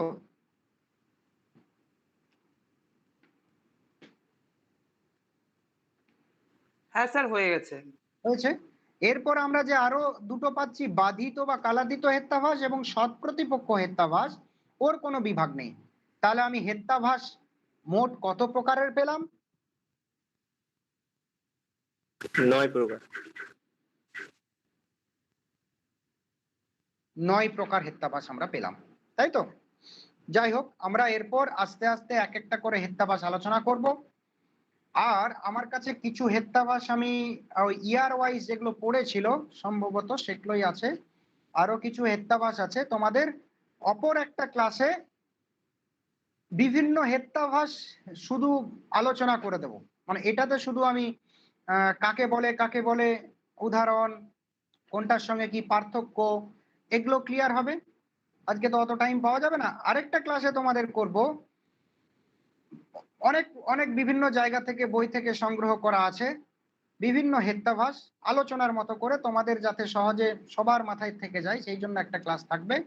তো যাই হোক, আমরা এরপর শুরু করছি হেত্তাভাস, হেত্তাভাসের বিভাগ। তো আমি একটু 2 মিনিট একটু আসছি, একটু সবাই কিন্তু থাকবে 2 মিনিট।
যাই হোক, এরপর তোমাদের এটা শুরু করি। খুব সহজে, বেশি কিছু মনে রাখতে হবে না, যা বলবো সেইটুকুই। এটা পরপর লিখে নাও তোমরা, লিখতে লিখতে পড়লে হলে সুবিধাই হয়। আমি যা দেবো তখন। তো অসিদ্ধ হেত্তাভাস থেকে আমরা শুরু করি। যে অসিদ্ধ একটা সিদ্ধ অসিদ্ধর ব্যাপার আছে, তাই তো? তো সাধ্য সিদ্ধির জন্য প্রয়োজন কি? সৎ হেতুর প্রয়োজন। কিন্তু হেতুটা যদি অসৎ বা অসিদ্ধ হয়, সেই হেতু সাধ্যকে সাধন করতে পারে না। সেই ক্ষেত্রে কি হয় না, অসিদ্ধ হেত্তাভাস। তো যাই হোক, অসিদ্ধ হেত্তাভাসের 3 প্রকার বিভাগ আছে। আমরা আগেই বলে দিয়েছি বিভাগগুলো তোমাদের সুবিধার্থে। কি কি 3 প্রকার বিভাগ বলো? আশ্রয় সিদ্ধ, স্বরূপা সিদ্ধ আর ব্যাপ্যতা সিদ্ধ। এই 3টে, মানে প্রত্যেকটা হেত্তাভাস একটু চিন্তা করে নেবে, দেখবে খুব সহজ। পরপর বলছি। আশ্রয় সিদ্ধ মানে কি? যে অনুমানের আশ্রয়টাই অসিদ্ধ বা নিশ্চিত নয়, অনিশ্চিত, সেই অনুমানে প্রযুক্ত যে হেতু সেটা হচ্ছে কি আশ্রয় সিদ্ধ হেত্তাভাস। কি বললাম? যে অনুমানে আশ্রয়টি অসিদ্ধ বা আশ্রয়টা সিদ্ধ বা নিশ্চিত নয়, সেই অনুমানে প্রযুক্ত যে হেতু সেটা হচ্ছে কি আশ্রয় সিদ্ধ হেত্তাভাস। কেমন? উদাহরণ দিলে বুঝতে পারবে। এই পরপর বলে দিচ্ছি যে আকাশ কুসুম, বন্দাপুত্র, শশশৃঙ্গ, সোনার পাথর বাটি, এই জাতীয় দিয়ে যে অনুমান বা হেত্তাভাস যখন করতে দেবে বা সালে পড়বে বা যে কোনো জায়গায়, এই দিয়ে যে অনুমান থাকবে সেগুলো চোখ কান মুজে আশ্রয় সিদ্ধ। কেননা সোনার পাথর বাটি, শশশৃঙ্গ, তোমার হাতিমি, তোমার আকাশ কুসুম, আকাশ পদ্ম, হ্যাঁ, এইগুলো বাস্তবে, বন্ধাপুত্র, এগুলো বাস্তবে কোনো অস্তিত্ব নেই। বোঝা গেছে? আশ্রয় বা পক্ষ, এগুলোর কোনো বাস্তবে অস্তিত্ব নেই। তাহলে এই দিয়ে যদি অনুমান হয় সেখানে যে হেতুটা থাকবে সেটা কি, সেটা আশ্রয়া সিদ্ধ হেত্যাভাস। বোঝা গেল কিনা? বোঝা গেছে? হ্যাঁ স্যার।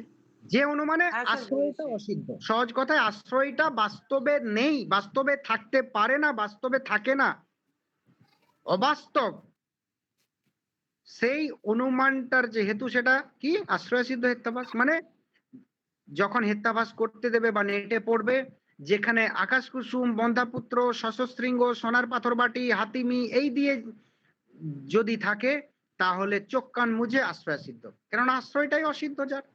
কেননা আকাশ কুসুম বলে আমরা কি কেউ দেখেছি যে আকাশে পদ্ম ফুল ফুটেছে? বন্ধা নারী, তার কি পুত্র আমরা দেখেছি? নেই।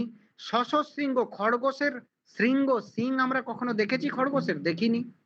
আমরা হাতিমি, মানে হাতি আর তিমি দিয়ে, ওটা সঞ্জীব চট্টোপাধ্যায়ের সম্ভবত করা, বা সঞ্জীব চট্টোপাধ্যায়ের সম্ভবত হাতিমি তিনি একটা শব্দ গঠন করেছেন, যে এমন একটা প্রাণীর কল্পনা করেছেন যে যেটা কিছুটা হাতির মতো কিছুটা তিমি মাছের মতো।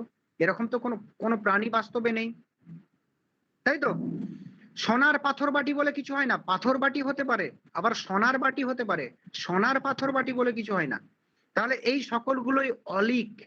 তাহলে অলিক বস্তু দিয়ে যে অনুমান, সেখানে যে হেতু, সেটা কি আসলে হেতু নয় হেত্যাভাস, সেটা কি আশ্রয় সিদ্ধ। তাহলে যে অনুমানের আশ্রয়টা অসিদ্ধ সেটা আশ্রয় সিদ্ধ হেত্যাভাস। চোখ কান মুজে। বোঝা গেল? দ্বিতীয় নাম্বার, এটা নিশ্চয়ই বোঝা গেছে। দ্বিতীয় নাম্বার, স্বরূপা সিদ্ধ হেত্যাভাস। যে হেতু পক্ষে স্বরূপতই সিদ্ধ হয় না, অর্থাৎ যেখানে হেতুটি বস্তুত পক্ষে থাকেই না, সেই হেতুটি স্বরূপা সিদ্ধ। মানে যেই হেতুটার স্বরূপটা অসিদ্ধ, যেই হেতু পক্ষে স্বরূপতই থাকে না, পক্ষে সিদ্ধ হয়ই না, কিন্তু আমরা জোর করে বলি যে এটা এখানে আর থাকে, সেরকম কিছু যদি হয় তাহলে স্বরূপা সিদ্ধ। কেমন উদাহরণ দিলে বুঝতে পারবো? যে শব্দ গুণ ও চক্ষু সত্য, মানে শব্দ গুণ, যেহেতু শব্দের চক্ষু সত্য আছে। আমরা জানি, ন্যায় দর্শন পড়ে দেখেছি যে কি আমাদের নির্দিষ্ট গুণ নির্দিষ্ট ইন্দ্রিয়ের দ্বারা প্রাপ্ত। কি আমরা আমাদের ইন্দ্রিয় বিষয় যে সন্নিকর্ষ, আমাদের নির্দিষ্ট ইন্দ্রিয়ের সঙ্গে নির্দিষ্ট বিষয়ের আমাদের বিষয় ব্যবস্থা আছে। আমরা চক্ষুর দ্বারা কি দেখতেই পাই, কর্ণের দ্বারা শুনতেই পাই, তাই তো? আমরা কি বলে, নাকের দ্বারা গন্ধই পাই, জিহ্বার দ্বারা টেস্টই পাই, ত্বকের দ্বারা টাচই পাই, তাই তো? অন্য কিছুর দ্বারা অন্য কিছু পাই না। কিন্তু তাহলে আমি এখানে যদি বলি শব্দ গুণ, শব্দ একটি গুণ, যেহেতু শব্দের চক্ষু সত্য আছে, শব্দে কখনো চক্ষু সত্য থাকতে পারে না।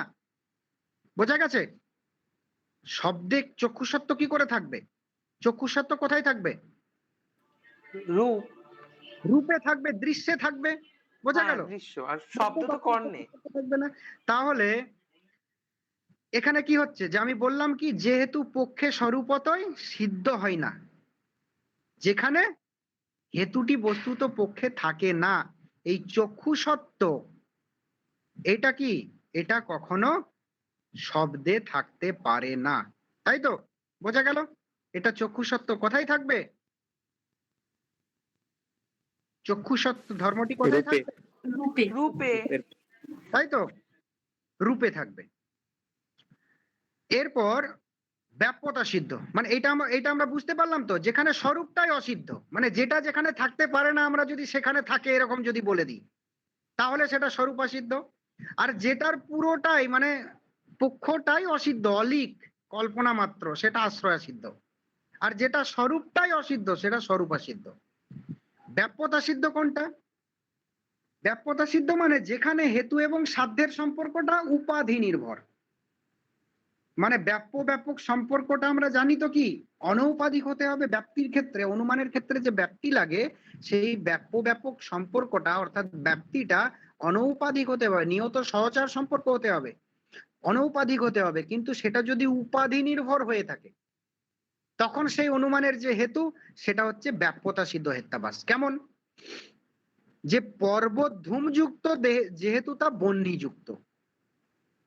দেখো, এটা উল্টোটা বলছি আমরা বলতে পারতাম এরকম, যদি বলতাম যে পর্বতটি মানে এরকম আমি আরো সহজ করে বলি, যে পর্বতটিতে ধূম আছে, তাই তো? পর্বতটি ধূমযুক্ত, হ্যাঁ, পর্বতটি ধূমযুক্ত যেহেতু তা বহ্নিযুক্ত। এখানে উল্টোটা যদি বলতাম, যেখানে সংস্কৃতটা কি, পর্বত ধূমবান বহ্নিমত্তবাৎ, পর্বত ধূমবান বহ্নিমত্তবাৎ। এখানে যদি উল্টোটা বলতাম, পর্বত বহ্নিবান ধূমবত্তবাৎ, এটা যদি বলতাম তাহলে অনুমানটা ঠিক হতো।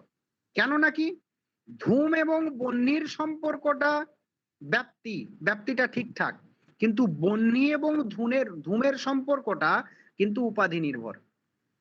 কেননা অনেক অনেক এরকম স্থল থাকে যে স্থলে কিন্তু শুধুমাত্র অগ্নি বা বহ্নিটা কি থাকতে পারে, সেখানে ধোঁয়ার কোনো প্রয়োজন নেই।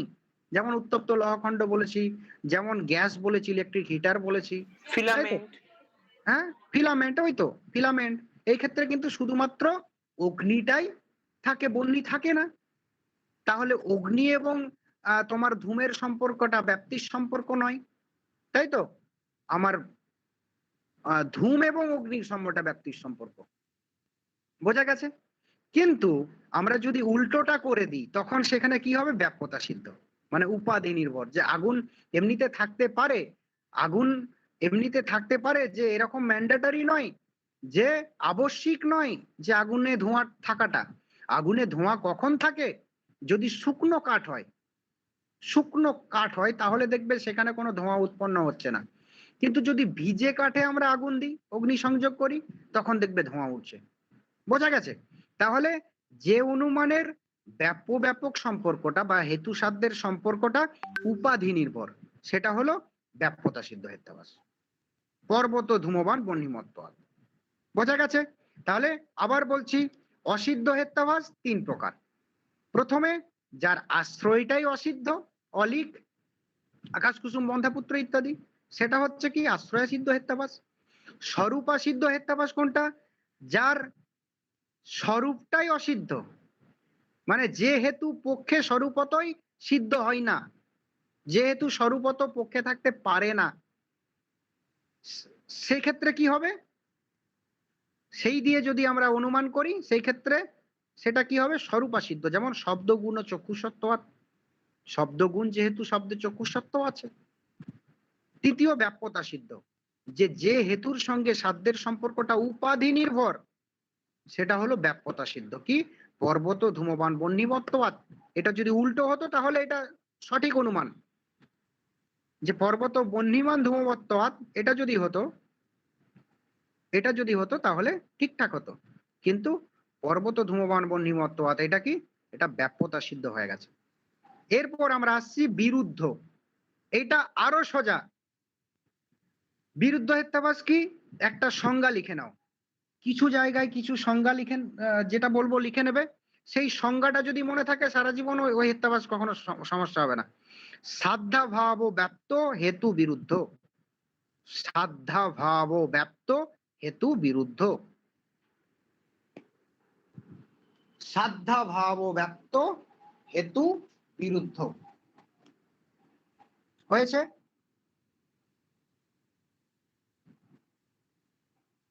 হ্যাঁ স্যার, লিখে নিয়েছি আমি।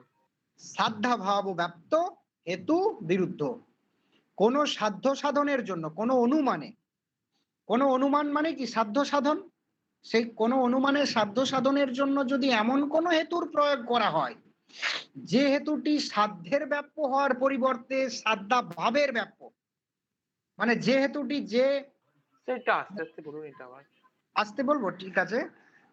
কোন মানে যে কোনো অনুমানে কি হয়, সাধ্য সাধন করা হয়, আর সেই সাধ্য সাধনের জন্য যদি এমন কোন হেতুর প্রয়োগ করা হয় যে হেতুটি সাধ্যের ব্যাপ্য হওয়ার পরিবর্তে সাধ্যা ভাবের ব্যাপ্য হয়, অর্থাৎ যে হেতুটি সাধ্যে থাকার পরিবর্তে যেখানে সাধ্য থাকে না, যেখানে সাধ্যের অভাব থাকে, সেখানে যদি হেতুটি থাকে, মানে বিরুদ্ধ জায়গায় যদি হেতুটি থাকে, তাহলে সেই ক্ষেত্রে কি হেত্যাবাস হবে, বিরুদ্ধ হেত্যাবাস।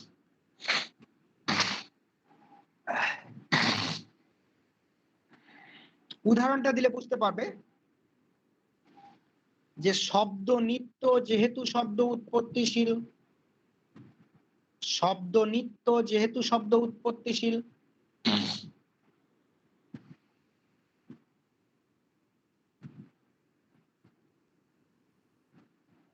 আরেকটা উদাহরণ লিখো, শব্দ নিত্য যেহেতু তা কার্য, একই ব্যাপার।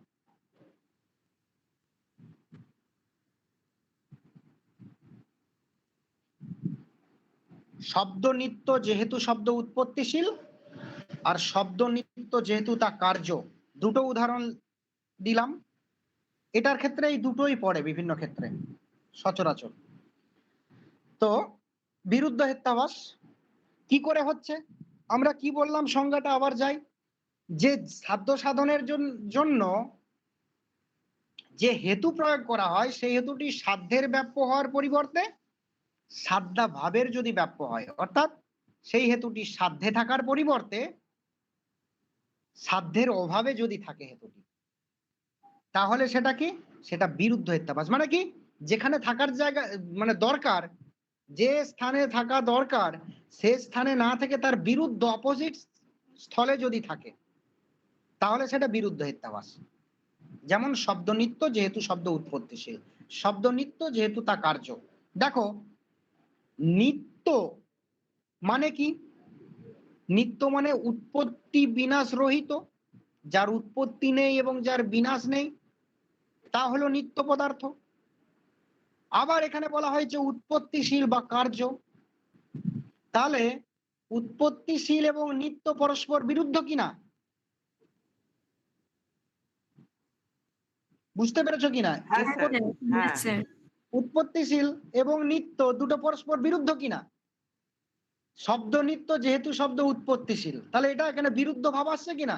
নিত্য, নিত্য মানে উৎপত্তি বিনাশশীল নয় যেটা, তাই তো, উৎপত্তি বিনাশহীন আর উৎপত্তিশীল বলে দেওয়া হয়েছে এখানে, তাহলে এখানে কন্ট্রাডিক্টরি হচ্ছে, কন্ট্রাডিক্ট করছে কথার মধ্যে।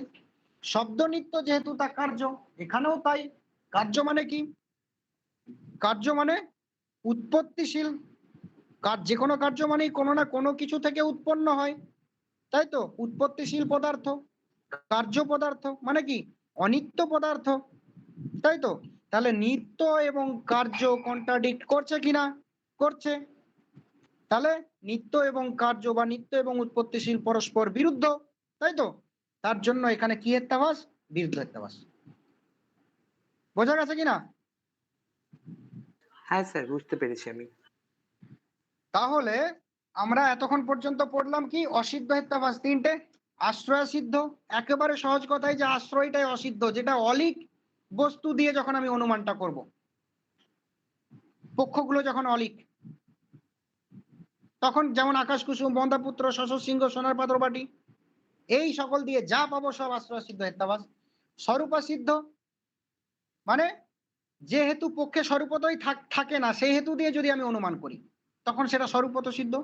মানে যেহেতু যে অনুমানে যেহেতুটা স্বরূপতই থাকতে পারে না, যদি সেই অনুমানে সেই হেতু দিয়ে করা হয় তাহলে স্বরূপতই হেতুটা যেখানে অসিদ্ধ সেটা কি, স্বরূপাসিদ্ধ হেত্যাভাস। যেমন কি শব্দ গুণ চক্ষুসত্ত্ব, শব্দ গুণ যেহেতু শব্দে চক্ষুসত্ত্ব আছে, তাহলে চক্ষুসত্ত্ব আর শব্দ এটা তো নয়, কোনটা কার জায়গা, এখানে চক্ষুসত্ত্ব, তাই তো। আর শব্দ, দেখো এখানে স্বরূপের সমস্যা হচ্ছে, চক্ষুসত্ত্ব নামক ধর্মটা এটা কোথায় থাকে, চক্ষুসত্ত্ব নামক ধর্মটা কোথায় থাকে? রূপের ক্ষেত্রে। হ্যাঁ? চক্ষুসত্ত্ব নামক ধর্মটা কোথায় থাকে? রূপে রূপে। তাহলে আমি এখানে পেলাম কোথায়?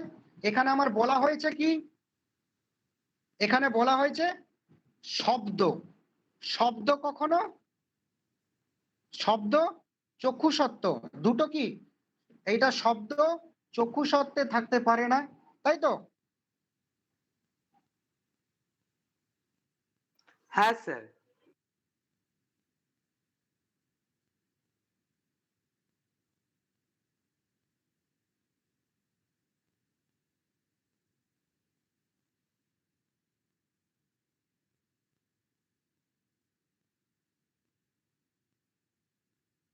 হ্যালো, শুনতে পাচ্ছ? হ্যাঁ, পাচ্ছিলাম না স্যার, এবার পাচ্ছি। হ্যাঁ স্যার। শব্দ গুণ চক্ষু সত্যবাদ মানে কি? শব্দ গুণ, যেহেতু শব্দে চক্ষু সত্য আছে, তাহলে চক্ষু সত্য এটা কি শব্দে থাকে? শব্দে কি থাকে? শব্দে আলাদা। চক্ষু সত্য কোথায় থাকে? চক্ষু সত্য রূপে, তাই তো? দৃশ্য, সেখানে চক্ষু সত্য। আর শব্দে কিন্তু চক্ষু সত্য থাকতে পারে না, সেখানে হচ্ছে আমাদের সত্য, তাই তো? আমাদের এখানে কি স্বরূপের হানি হচ্ছে? শব্দটা এখানে চক্ষু সত্য দিয়ে আমাদের ব্যাখ্যা করা হচ্ছে যে শব্দ গুণ, যেহেতু শব্দের চক্ষু সত্য আছে, কিন্তু চক্ষু সত্য এটা শব্দে থাকতে পারে না। শব্দে থাকে কি? শব্দের স্বরূপত থাকে সত্য। বোঝা গেছে? শব্দে স্বরূপত থাকে সত্য, কিন্তু এখানে বলা হয়েছে চক্ষু সত্য। বুঝতে পেরেছ? তার জন্য এখানে স্বরূপা সিদ্ধ, স্বরূপেরই হানি হয়েছে। ব্যাপ্যতা সিদ্ধ কোনটা? পর্বত ধূমমার বন্নিমত্তবাদ, যেখানে হেতু এবং সাধ্যের সম্বন্ধটা কি? উপাধি নির্ভর বলেছিলাম। সেই ক্ষেত্রে কি? যেখানে হেতু এবং সাধ্যের সম্বন্ধটা উপাধি নির্ভর, সেখানে ব্যাপ্যতা সিদ্ধ। বিরুদ্ধ হেত্যাভাস কোনটা? না, যেখানে মানে সাধ্যাভাব ও ব্যাপ্ত হেতু বিরুদ্ধ, যেখানে যে মানে সাধ্য সাধনের জন্য যে হেতু প্রয়োগ করা হয়, সেই হেতুটি সাধ্যের ব্যাপ্য হওয়ার পরিবর্তে যদি সাধ্যা ভাবের ব্যাপ্য হয়, তাহলে নিত্য, শব্দ নিত্য, যেহেতু শব্দ উৎপত্তিশীল, তাহলে নিত্য এবং উৎপত্তিশীল এটা কি? পরস্পর বিরুদ্ধ। নিত্য এবং কার্য এটা কি? পরস্পর বিরুদ্ধ। তাহলে এখানে কি হেত্যাভাস? বিরুদ্ধ হেত্যাভাস। বোঝা গেল? হ্যাঁ স্যার। এরপর দেখো আসছে কি? সব্যভিচার বা অনৈকান্তিক। সব্যভিচার বা অনৈকান্তিক। সব্যভিচারের কি কটা ভাগ বলেছিলাম? সাধারণ সব্যভিচার, অসাধারণ 3টে স্যার। সব্যভিচার এবং অনুপসংহারী সব্যভিচার, তাই তো? সব্যভিচার বা অনৈকান্তিক কটা বিভাগ বলেছিলাম? যে সাধারণ সব্যভিচার, অসাধারণ সব্যভিচার এবং অনুপসংহারী সব্যভিচার। বোঝা গেল? সাধারণ সব্যভিচার কি? এটাও লিখে নাও একটু, যে সাধ্যাভাব বৃত্তি, সাধ্যাভাব বৃত্তি সাধারণ অনৈকান্তিক। সাধ্যাভাব বৃত্তি সাধারণ অনৈকান্তিক। সাধ্যাভাব বৃত্তি সাধারণ অনৈকান্তিক মানে কি? সাধ্যাভাবের অধিকরণে, সাধ্যাভাবের অধিকরণে, সাধ্যাভাবের অধিকরণে যে হেতু থাকে, বা সাধ্যাভাবের অধিকরণে যদি হেতু থাকে, তাহলে কি হবে? সেটা হবে সাধারণ সব্যভিচার বা সাধারণ অনৈকান্তিক। সাধ্যে যদি না থাকে, সাধ্যাভাবে যদি থাকে, সাধ্যে থাকার পরিবর্তে সাধ্যের অভাবের অধিকরণে যদি থাকে, সাধ্যের অভাবে সহজ কথায় যদি থাকে, তখন তাকে কি বলা হবে? সাধারণ সব্যভিচার। বোঝা গেল? যেমন কি? যেমন পর্বত অগ্নিমান প্রমেয়ত্বাৎ। পর্বত অগ্নিমান প্রমেয়ত্বাৎ, যে এখানে প্রমেয়ত্ব হেতুটি পর্বত অগ্নিমান প্রমেয়ত্বাৎ, এখানে প্রমেয়ত্ব হেতুটি এটা কি? এটা কোথায় থাকে? সাধ্যতেও থাকে, আবার কি সাধ্যাভাবেও থাকে। প্রমেয়ত্ব তো সব জায়গাতেই থাকে, তাই তো?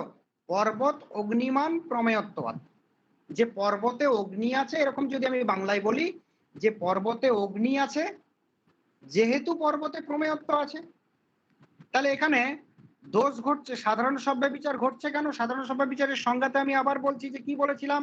যে সাধ্যাভাব বৃত্তি সাধারণ অনৈকান্তিক, মানে যে হেতুটি সাধ্যাভাবের অধিকরণে থাকে, মানে সাধ্যতেও থাকে, সাধ্যাভাবের অধিকরণেও থাকে, মানে দু জায়গাতেই থাকে আর কি, তাই তো? ব্যভিচার, ব্যভিচার মানে কি? সাধারণ দিক থেকে যে পুরুষ বা যে স্ত্রী ধরো কোন স্ত্রী বহু পুরুষগামী, কোন পুরুষ বহু স্ত্রীগামী, মানে কি ব্যভিচারী পুরুষ বলা হয়, ব্যভিচারী স্ত্রী বলা হয়। ঠিক একই ব্যভিচার মানে যেটা যেখানে থাকা দরকার সেখানেও থাকে, ভিন্ন স্থানেও থাকে, সহজ কথা এটা, এটা সভ্যবিচার। এবার সাধারণ সভ্যবিচার সেটাই বলা হচ্ছে কি সাধ্যাভাবের অধিকরণে যদি থাকে, মানে কি সাধ্যতেও থাকে এবং সাধ্যাভাবের অধিকরণেও থাকে। উদাহরণটা কি না পর্বত অগ্নিমান প্রমেয়ত্ব। পর্বতে অগ্নি আছে যেহেতু পর্বতে প্রমেয়ত্ব আছে, পর্বতে অগ্নি আছে যেহেতু পর্বতে প্রমেয়ত্ব আছে। এখানে প্রমেয়ত্ব নামক যে ধর্মটি, প্রমেয়ত্ব কি শুধুমাত্র মানে অগ্নি থাকার জন্যই এখানে প্রমেয়ত্ব আছে? প্রমেয়ত্ব কি মানে এখানে কি পর্বতে অগ্নি আছে যেহেতু পর্বতে প্রমেয়ত্ব আছে, তাহলে এই যে প্রমেয়ত্ব হেতুটি এটা পর্বতেও যেমন আছে, এটা কোথায় আছে? অন্যান্য স্থানেও আছে, তাই তো? সাধ্যতেও আছে, সাধ্যের অভাব স্থানেও আছে। প্রমেয় মানে কি? প্রমেয় মানে যে বস্তুর জ্ঞান আমরা লাভ করতে পারি, তাই তো? জ্ঞানযোগ্য বস্তু, যে বস্তুর আমরা জ্ঞান লাভ করতে পারি। তাহলে প্রমেয়ত্ব যে কোনো বস্তু সব জায়গাতেই আছে। তাহলে আমি তো এরকম বললে তো আমার ভুল হবে যে পর্বত কি পর্বতে অগ্নি আছে যেহেতু পর্বতে ধূম আছে, এরকম বলতে পারি না। কেননা প্রমেয়ত্ব এটা এরকম নয় যে শুধুমাত্র ব্যক্তি সম্পর্কে যুক্ত, এটা প্রমেয়ত্ব আমার সাধ্যতেও আছে, প্রমেয়ত্ব সাধ্যাভাবেতেও আছে। তার জন্য এটা সাধারণ সভ্য বিচার। সংঘাতে বলেছিলাম কি সাধ্যাভাবের অধিকরণে যদি আছে, মানে সাধ্যতেও আছে, সাধ্যাভাবের অধিকরণেও আছে, মানে সাধ্যেও আছে, সাধ্যের অভাবের স্থলেও আছে। তাহলে প্রমেয়ত্ব সব জায়গাতেই থাকে, তাই এখানে এটা সাধারণ সভ্য বিচার। বোঝা গেল কিনা? অসাধারণ সভ্য বিচার। স্যার স্যার একটা কোশ্চেন ছিল, হ্যাঁ, স্যার একটা কোশ্চেন ছিল যে বিরুদ্ধ হেত্যাবাসের সঙ্গে তাহলে এটা ডিফারেন্সটা কোথায়? বিরুদ্ধ হেত্যাবাসে দেখো, বিরুদ্ধ হেত্যাবাসে এরকম হচ্ছে না। এখানে বলা হয়েছে শব্দ নিত্য, যেহেতু শব্দ উৎপত্তিশীল, এখানে নিত্য এবং উৎপত্তিশীল পরস্পর না সরি বিরুদ্ধ। সরি, বিরুদ্ধ নয় স্যার, বিরুদ্ধ নয়, আমি ব্যাপত্যা সিদ্ধ বলতে গিয়ে বিরুদ্ধ বলে দিলাম। ব্যাপত্যা সিদ্ধ হেত্যাবাসের সঙ্গে তাহলে এটা ডিফারেন্সটা কোথায়? ব্যাপত্যা সিদ্ধ তো আমরা তাই পড়েছিলাম যে ওইখানে যা বন্যিমান তাই ধূমমান, পর্বত বন্যিমান পর্বত ধূমমান, তো সেক্ষেত্রে তো এটাও তো তাই হচ্ছে, তাহলে ডিফারেন্সটা কোথায়? এটা তাও হচ্ছে না। ওখানে ওখানে ব্যাপকতা সিদ্ধের ক্ষেত্রে আমার হেতু এবং সাধ্যের সম্পর্কটা ছিল উপাধি নির্ভর, যে আমি শুধু মানে ওই উত্তপ্ত লৌহখণ্ড বা এতে যদি উত্তপ্ত লৌহখণ্ডতে একটু জল ছিটিয়ে দিয়ে দেখবে ধোঁয়া উঠবে। আমার যদি ভিজে কাঠ হয় তাহলে ধোঁয়া উঠবে, শুকনো কাঠে ধোঁয়া উঠবে না, তাই তো? তাহলে যদি উপাধি নির্ভর হয় তবেই সেটা ব্যাপ্যতা সিদ্ধ। কিন্তু এখানে কি উপাধি নির্ভরের কোনো কথা আছে? ওটা নয়। এখানে এরকম বলতে চাওয়া হয়েছে যে শুধুমাত্র এটা এটা তো কাছাকাছিও নয় যে যেহেতুটি সাদ্দা ভাবে থাকবে। ওখানে কি এরকম কিছু কথা আছে ব্যাপ্যতা সিদ্ধে? এরকম কথা তো নেই। ওখানে ওখানে বলা হয়েছে যে যদি হেতু এবং সাধ্যের সম্পর্কটা উপাধি নির্ভর হয় তখন সেটা ব্যাপ্যতা সিদ্ধ হবে। আর এখানে বলা হয়েছে কি না যদি সাধ্যাভাবের অধিকরণে থাকে। এখানে প্রমেয়ত্ব এটা যেমন সাধ্যতেও আছে এবং সেরকম সাধ্যাভাবেতেও আছে। যে কোনোই তো, যে কোনো বস্তু, যে কোনো কিছুই তো আমাদের প্রমেয় বস্তু আমাদের এই পৃথিবী, তাই তো? সেই জন্য এখানে সাধারণ শব্দ বিচার। অসাধারণ কি না সর্ব সপক্ষ বিপক্ষ ব্যবৃত্ত পক্ষমাত্র বৃত্তিহি অসাধারণ। সর্ব সপক্ষ বিপক্ষ ব্যবৃত্ত পক্ষমাত্র বৃত্তি অসাধারণ, না সকল প্রকার সপক্ষ এবং বিপক্ষ, মানে কি যেহেতু কোনো সপক্ষেও থাকে না বিপক্ষেও থাকে না, কেবল শুধুমাত্র না পক্ষমাত্র বৃত্তি কেবলমাত্র পক্ষতেই থাকে, সেটা অসাধারণ। অসাধারণ হেত্যাভাস তোমার কি বলে নির্ণয় করা খুব সহজ। যেখানে এরকম যদি থাকে যে শব্দ নিত্য শব্দত্বাৎ, মানে শব্দ কোথায় থাকবে, মানে শব্দত্ব কোথায় থাকবে, শব্দতেই থাকবে যেহেতু তাতে শব্দত্ব আছে। আপেল মিষ্ট আপেলত্বাৎ, আখ মিষ্ট আকত্বাৎ, তাই তো? এই ধরনের যেটা নিম তিক্ত নিম্বত্বাৎ, এই ধরনের যা কিছু থাকবে সব কিন্তু অসাধারণ, মানে এটা সপক্ষেও থাকে না বিপক্ষেও থাকে না, সে কেবলমাত্র পক্ষতে থাকে। বোঝা গেল? অনুপসংহারী এটা আরো সহজ। সব দিয়ে যে হেত্যাভাস হবে, সব, প্রথমে সব শব্দটা যদি থাকে, সব অনিত্য যেহেতু সব প্রমেয়, সব দিয়ে থাকলেই অনুপসংহারী। কেন না বলেছে অন্যই ব্যতিরেক দৃষ্টান্ত রহিত অনুপসংহারী। অন্যই ব্যতিরেক দৃষ্টান্ত রহিত অনুপসংহারী মানে যেহেতু কোনো অন্যই দৃষ্টান্তও থাকে না, ব্যতিরেক দৃষ্টান্তও থাকে না, সব অনিত্য যেহেতু সব প্রমেয়। আমাদের পৃথিবীর জগৎ সংসারের যে কোনো বস্তু কি অনিত্য বস্তু, এবং এই বস্তু মাত্রই কি প্রমেয় বস্তুও বটে। সব অনিত্য সব প্রমেয়, তাহলে এর তো কোনো অন্যই দৃষ্টান্তও নেই, ব্যতিরেক দৃষ্টান্তও নেই, সবকে ইনক্লুডেড করে দেওয়া হচ্ছে। বোঝা গেল? তাহলে সব দিয়ে যদি কিছু থাকে তাহলে অনুপসংহারী, অসাধারণ। শব্দ নিত্য শব্দত্বাৎ, আপেল মিষ্ট আপেলত্বাৎ, আগ মিষ্ট আকত্বাৎ, নিম তিক্ত নিম্বত্বাৎ, এই ধরনের যা কিছু থাকবে অসাধারণ। আর সাধারণ মানে কি একটু বুঝতে হবে না, যেখানে হেতুটা সাধ্যতেও থাকবে সাধ্যের অভাবেও থাকবে, দু জায়গাতেই থাকবে, তবে তো ব্যভিচার হবে, তবে সেটা সাধারণ সব ব্যভিচার। বোঝা গেল?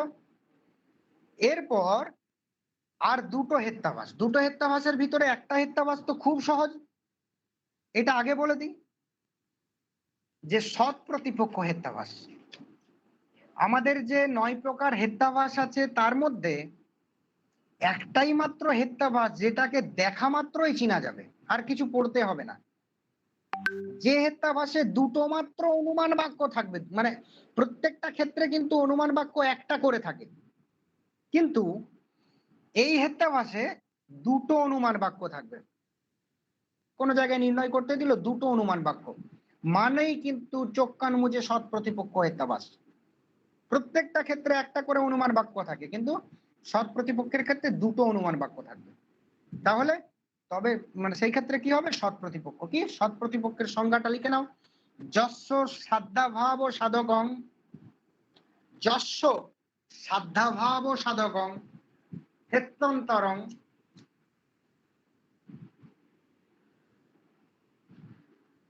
যস্য সাধ্যাভাব সাধকং হেত্যন্তরং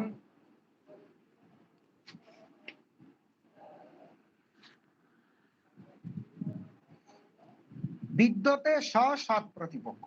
যস্য সাধ্যাভাব সাধকং হেত্যন্তরং বিদ্যতে সৎ প্রতিপক্ষ। মানে যে অনুমানের সাধ্যের সাধক হেতুর মতো সাধ্যের অভাব সাধক অন্য হেতু বা অন্য সমান বলশালী প্রতিপক্ষ হেতুও থাকে, তাকে বলা হচ্ছে সৎ প্রতিপক্ষ হেতু।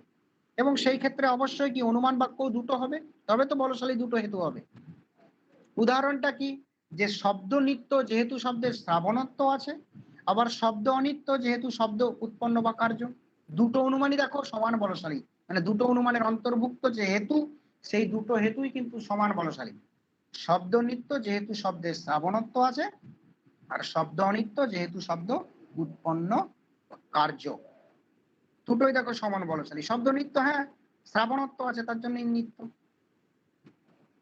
শব্দ অনিত্য যেহেতু শব্দ উৎপন্ন বা কার্য, আমরা জানি অনিত্য মানে উৎপত্তিশীল পদার্থ, তাহলে দুটো অনুমানই কি সমান বলশালী, মানে দুটো অনুমানের অন্তর্ভুক্ত যে হেতু সেই দুটো সমান বলশালী। বোঝা গেল? এরপর লাস্ট যে হেত্যাভাস সেটা হচ্ছে কি বাধিত বা কালাতীত হেত্যাভাস।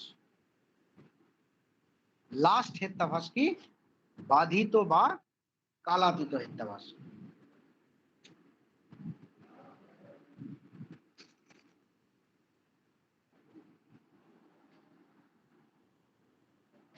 বাধিত বা কালাতীত হেত্যাভাস। যস্য সাধ্যা ভাব প্রমাণান্তরেণ নিশ্চিত স বাধিত। যস্য সাধ্যা ভাব প্রমাণান্তরেণ নিশ্চিত স বাধিত। যস্য সাধ্যা ভাব প্রমাণান্তরেণ নিশ্চিত স বাধিত। যে অনুমতির পক্ষে সাধ্যাভাব অন্য কোন প্রমাণের দ্বারা, মানে অন্য কোন প্রমাণের দ্বারা নিশ্চিত হয়, তখন সেই অনুমতিকে কি বলা হচ্ছে? অনুমতিতে যে ব্যবহৃত হেতু তাকে বলা হচ্ছে বাধিত হেত্যাভাস। যে অনুমতির পক্ষে সাধ্যাভাব অন্য কোন প্রমাণের দ্বারা নিশ্চিত হয়, যেটা দেওয়া আছে সেই প্রমাণের দ্বারা নয়, অন্য কোন প্রমাণের দ্বারা নিশ্চিত হয়। যেমন উদাহরণটা দিলে বুঝতে পারবে, বন্যী অনুষ্ণ যেহেতু বন্যী দ্রব্য, তাহলে বন্যী আর অনুষ্ণ, বন্যী কি কখনো অনুষ্ণ হয়? বন্যী অনুষ্ণ যেহেতু বন্যী দ্রব্য, এখানে কি অন্য প্রমাণের দ্বারা নিশ্চিত হয়, মানে কি প্রত্যক্ষ প্রমাণের দ্বারা। বন্যী অনুষ্ণ বা কি উষ্ণ, সেটা কিসের দ্বারা নিশ্চিত হয়, কিসের দ্বারা আমরা জানতে পারি? না প্রত্যক্ষ প্রমাণের দ্বারা জানতে পারি। বোঝা গেছে?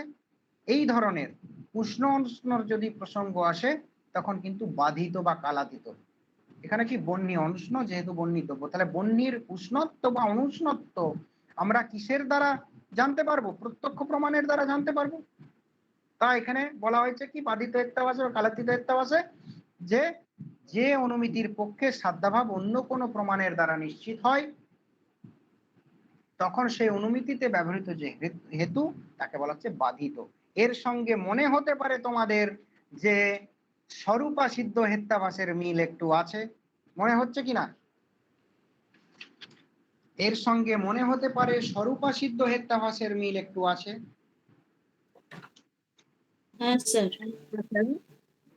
এর সঙ্গে মনে হতে পারে, দাঁড়াও একটু দাঁড়াও।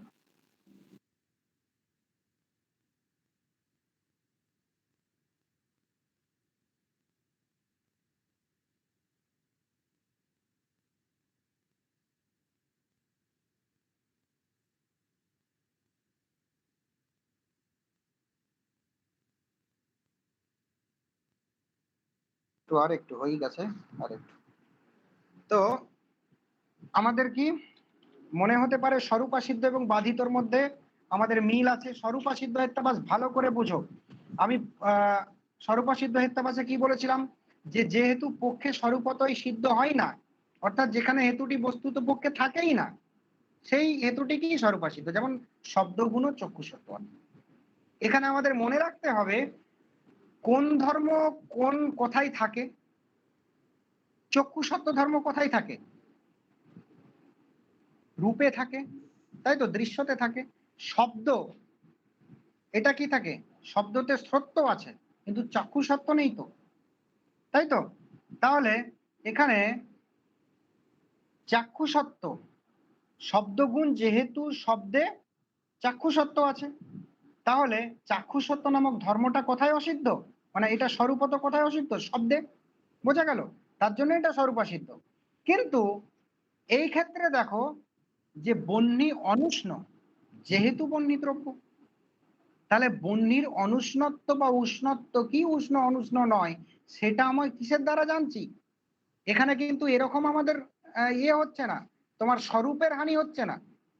এখানে হচ্ছে কি আমাদের কোনো একটা প্রমাণের দরকার হচ্ছে যে বন্যীর উষ্ণত্ব অনুষ্ণত্ব আমি কিসের দ্বারা জানতে পারছি, বন্যী অনুষ্ণ কি উষ্ণ।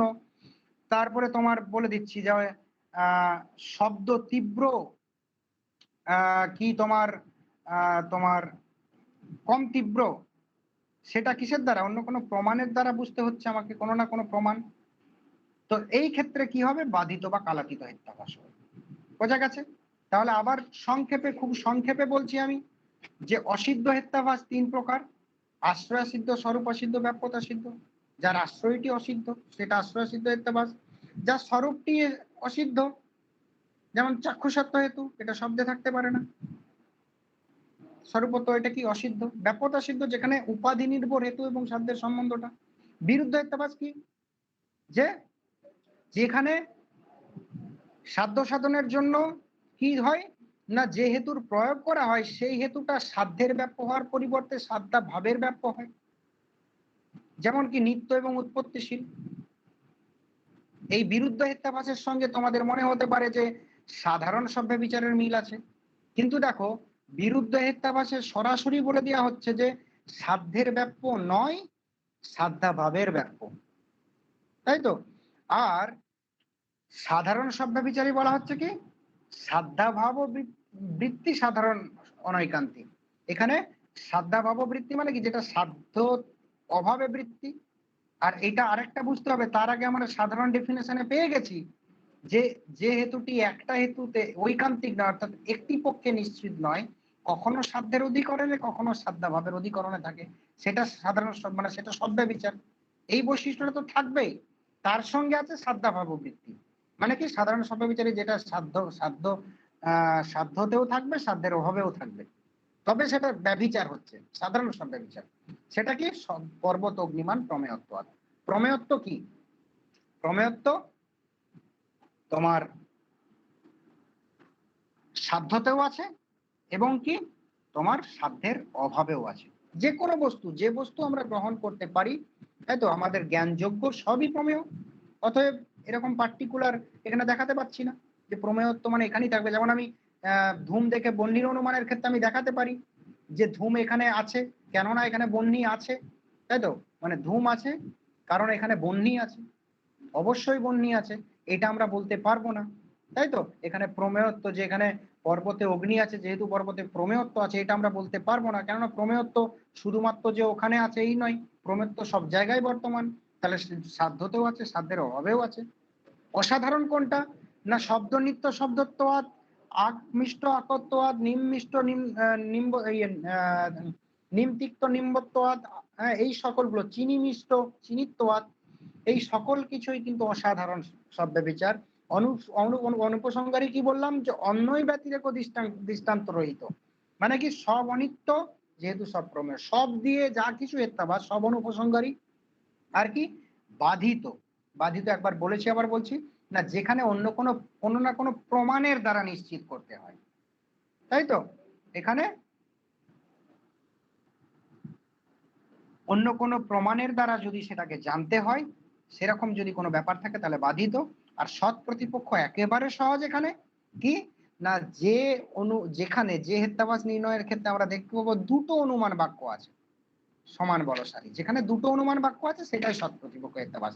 সৎ প্রতিপক্ষ হেত্যাবাস সচরাচর পড়ে না, কেননা সবাই জানে যে সৎ প্রতিপক্ষ হেত্যাবাস দেখেই সবাই বুঝে যাবে। বোঝা গেল? এই হলো তোমাদের হেত্যাবাসের ক্লাস। হেত্যাবাস হলো এর পরের দিন তোমাদের বিভিন্ন প্রকার হেত্যাভাস নিয়ে 40-50টা হেত্যাভাস কেন হচ্ছে, কেন, কি ব্যাপার, কি এইটা নিয়ে একটু আলোচনা হবে, তাহলে তোমাদের হেত্যাভাস পুরো টোটাল কমপ্লিট। বোঝা গেছে? এখনো পর্যন্ত স্যার এই পরের দিন মানে কি মঙ্গলবার নাকি শুক্রবার? মঙ্গলবার, দেখছি মঙ্গলবার সুমিতদার যদি নেয় তাহলে আমি শুক্রবার নেব, আর সুমিতদার যদি শুক্রবার নেয় আমি মঙ্গলবার নেব। বোঝা গেছে? আর 30 তারিখের পর তাহলে থেকে একটু রেডি হয়ে একটু বই টই দেখতাম। হ্যাঁ, তো সম্ভবত মঙ্গলবার সকালে তো শুক্রবার, সম্ভবত শুক্রবারই, শুক্রবার কি না, মঙ্গলবারই ধরে রাখো, মঙ্গলবার সেই মতো রেডি হও। বুঝতে পেরেছো? মঙ্গলবার ধরে রাখো, তার কারণ মঙ্গলবার সুমিতদার টাইম ওকে স্যার। হতে পারে। যাই হোক, তো ঠিক আছে, পরের দিন বিভিন্ন আমার আছে, ওগুলো আমি দিয়ে দেবো, বিভিন্ন প্রকার হেত্যাভাস কোনটা কি হচ্ছে সেটা আলোচনা করে দেব। বুঝতে পেরেছো?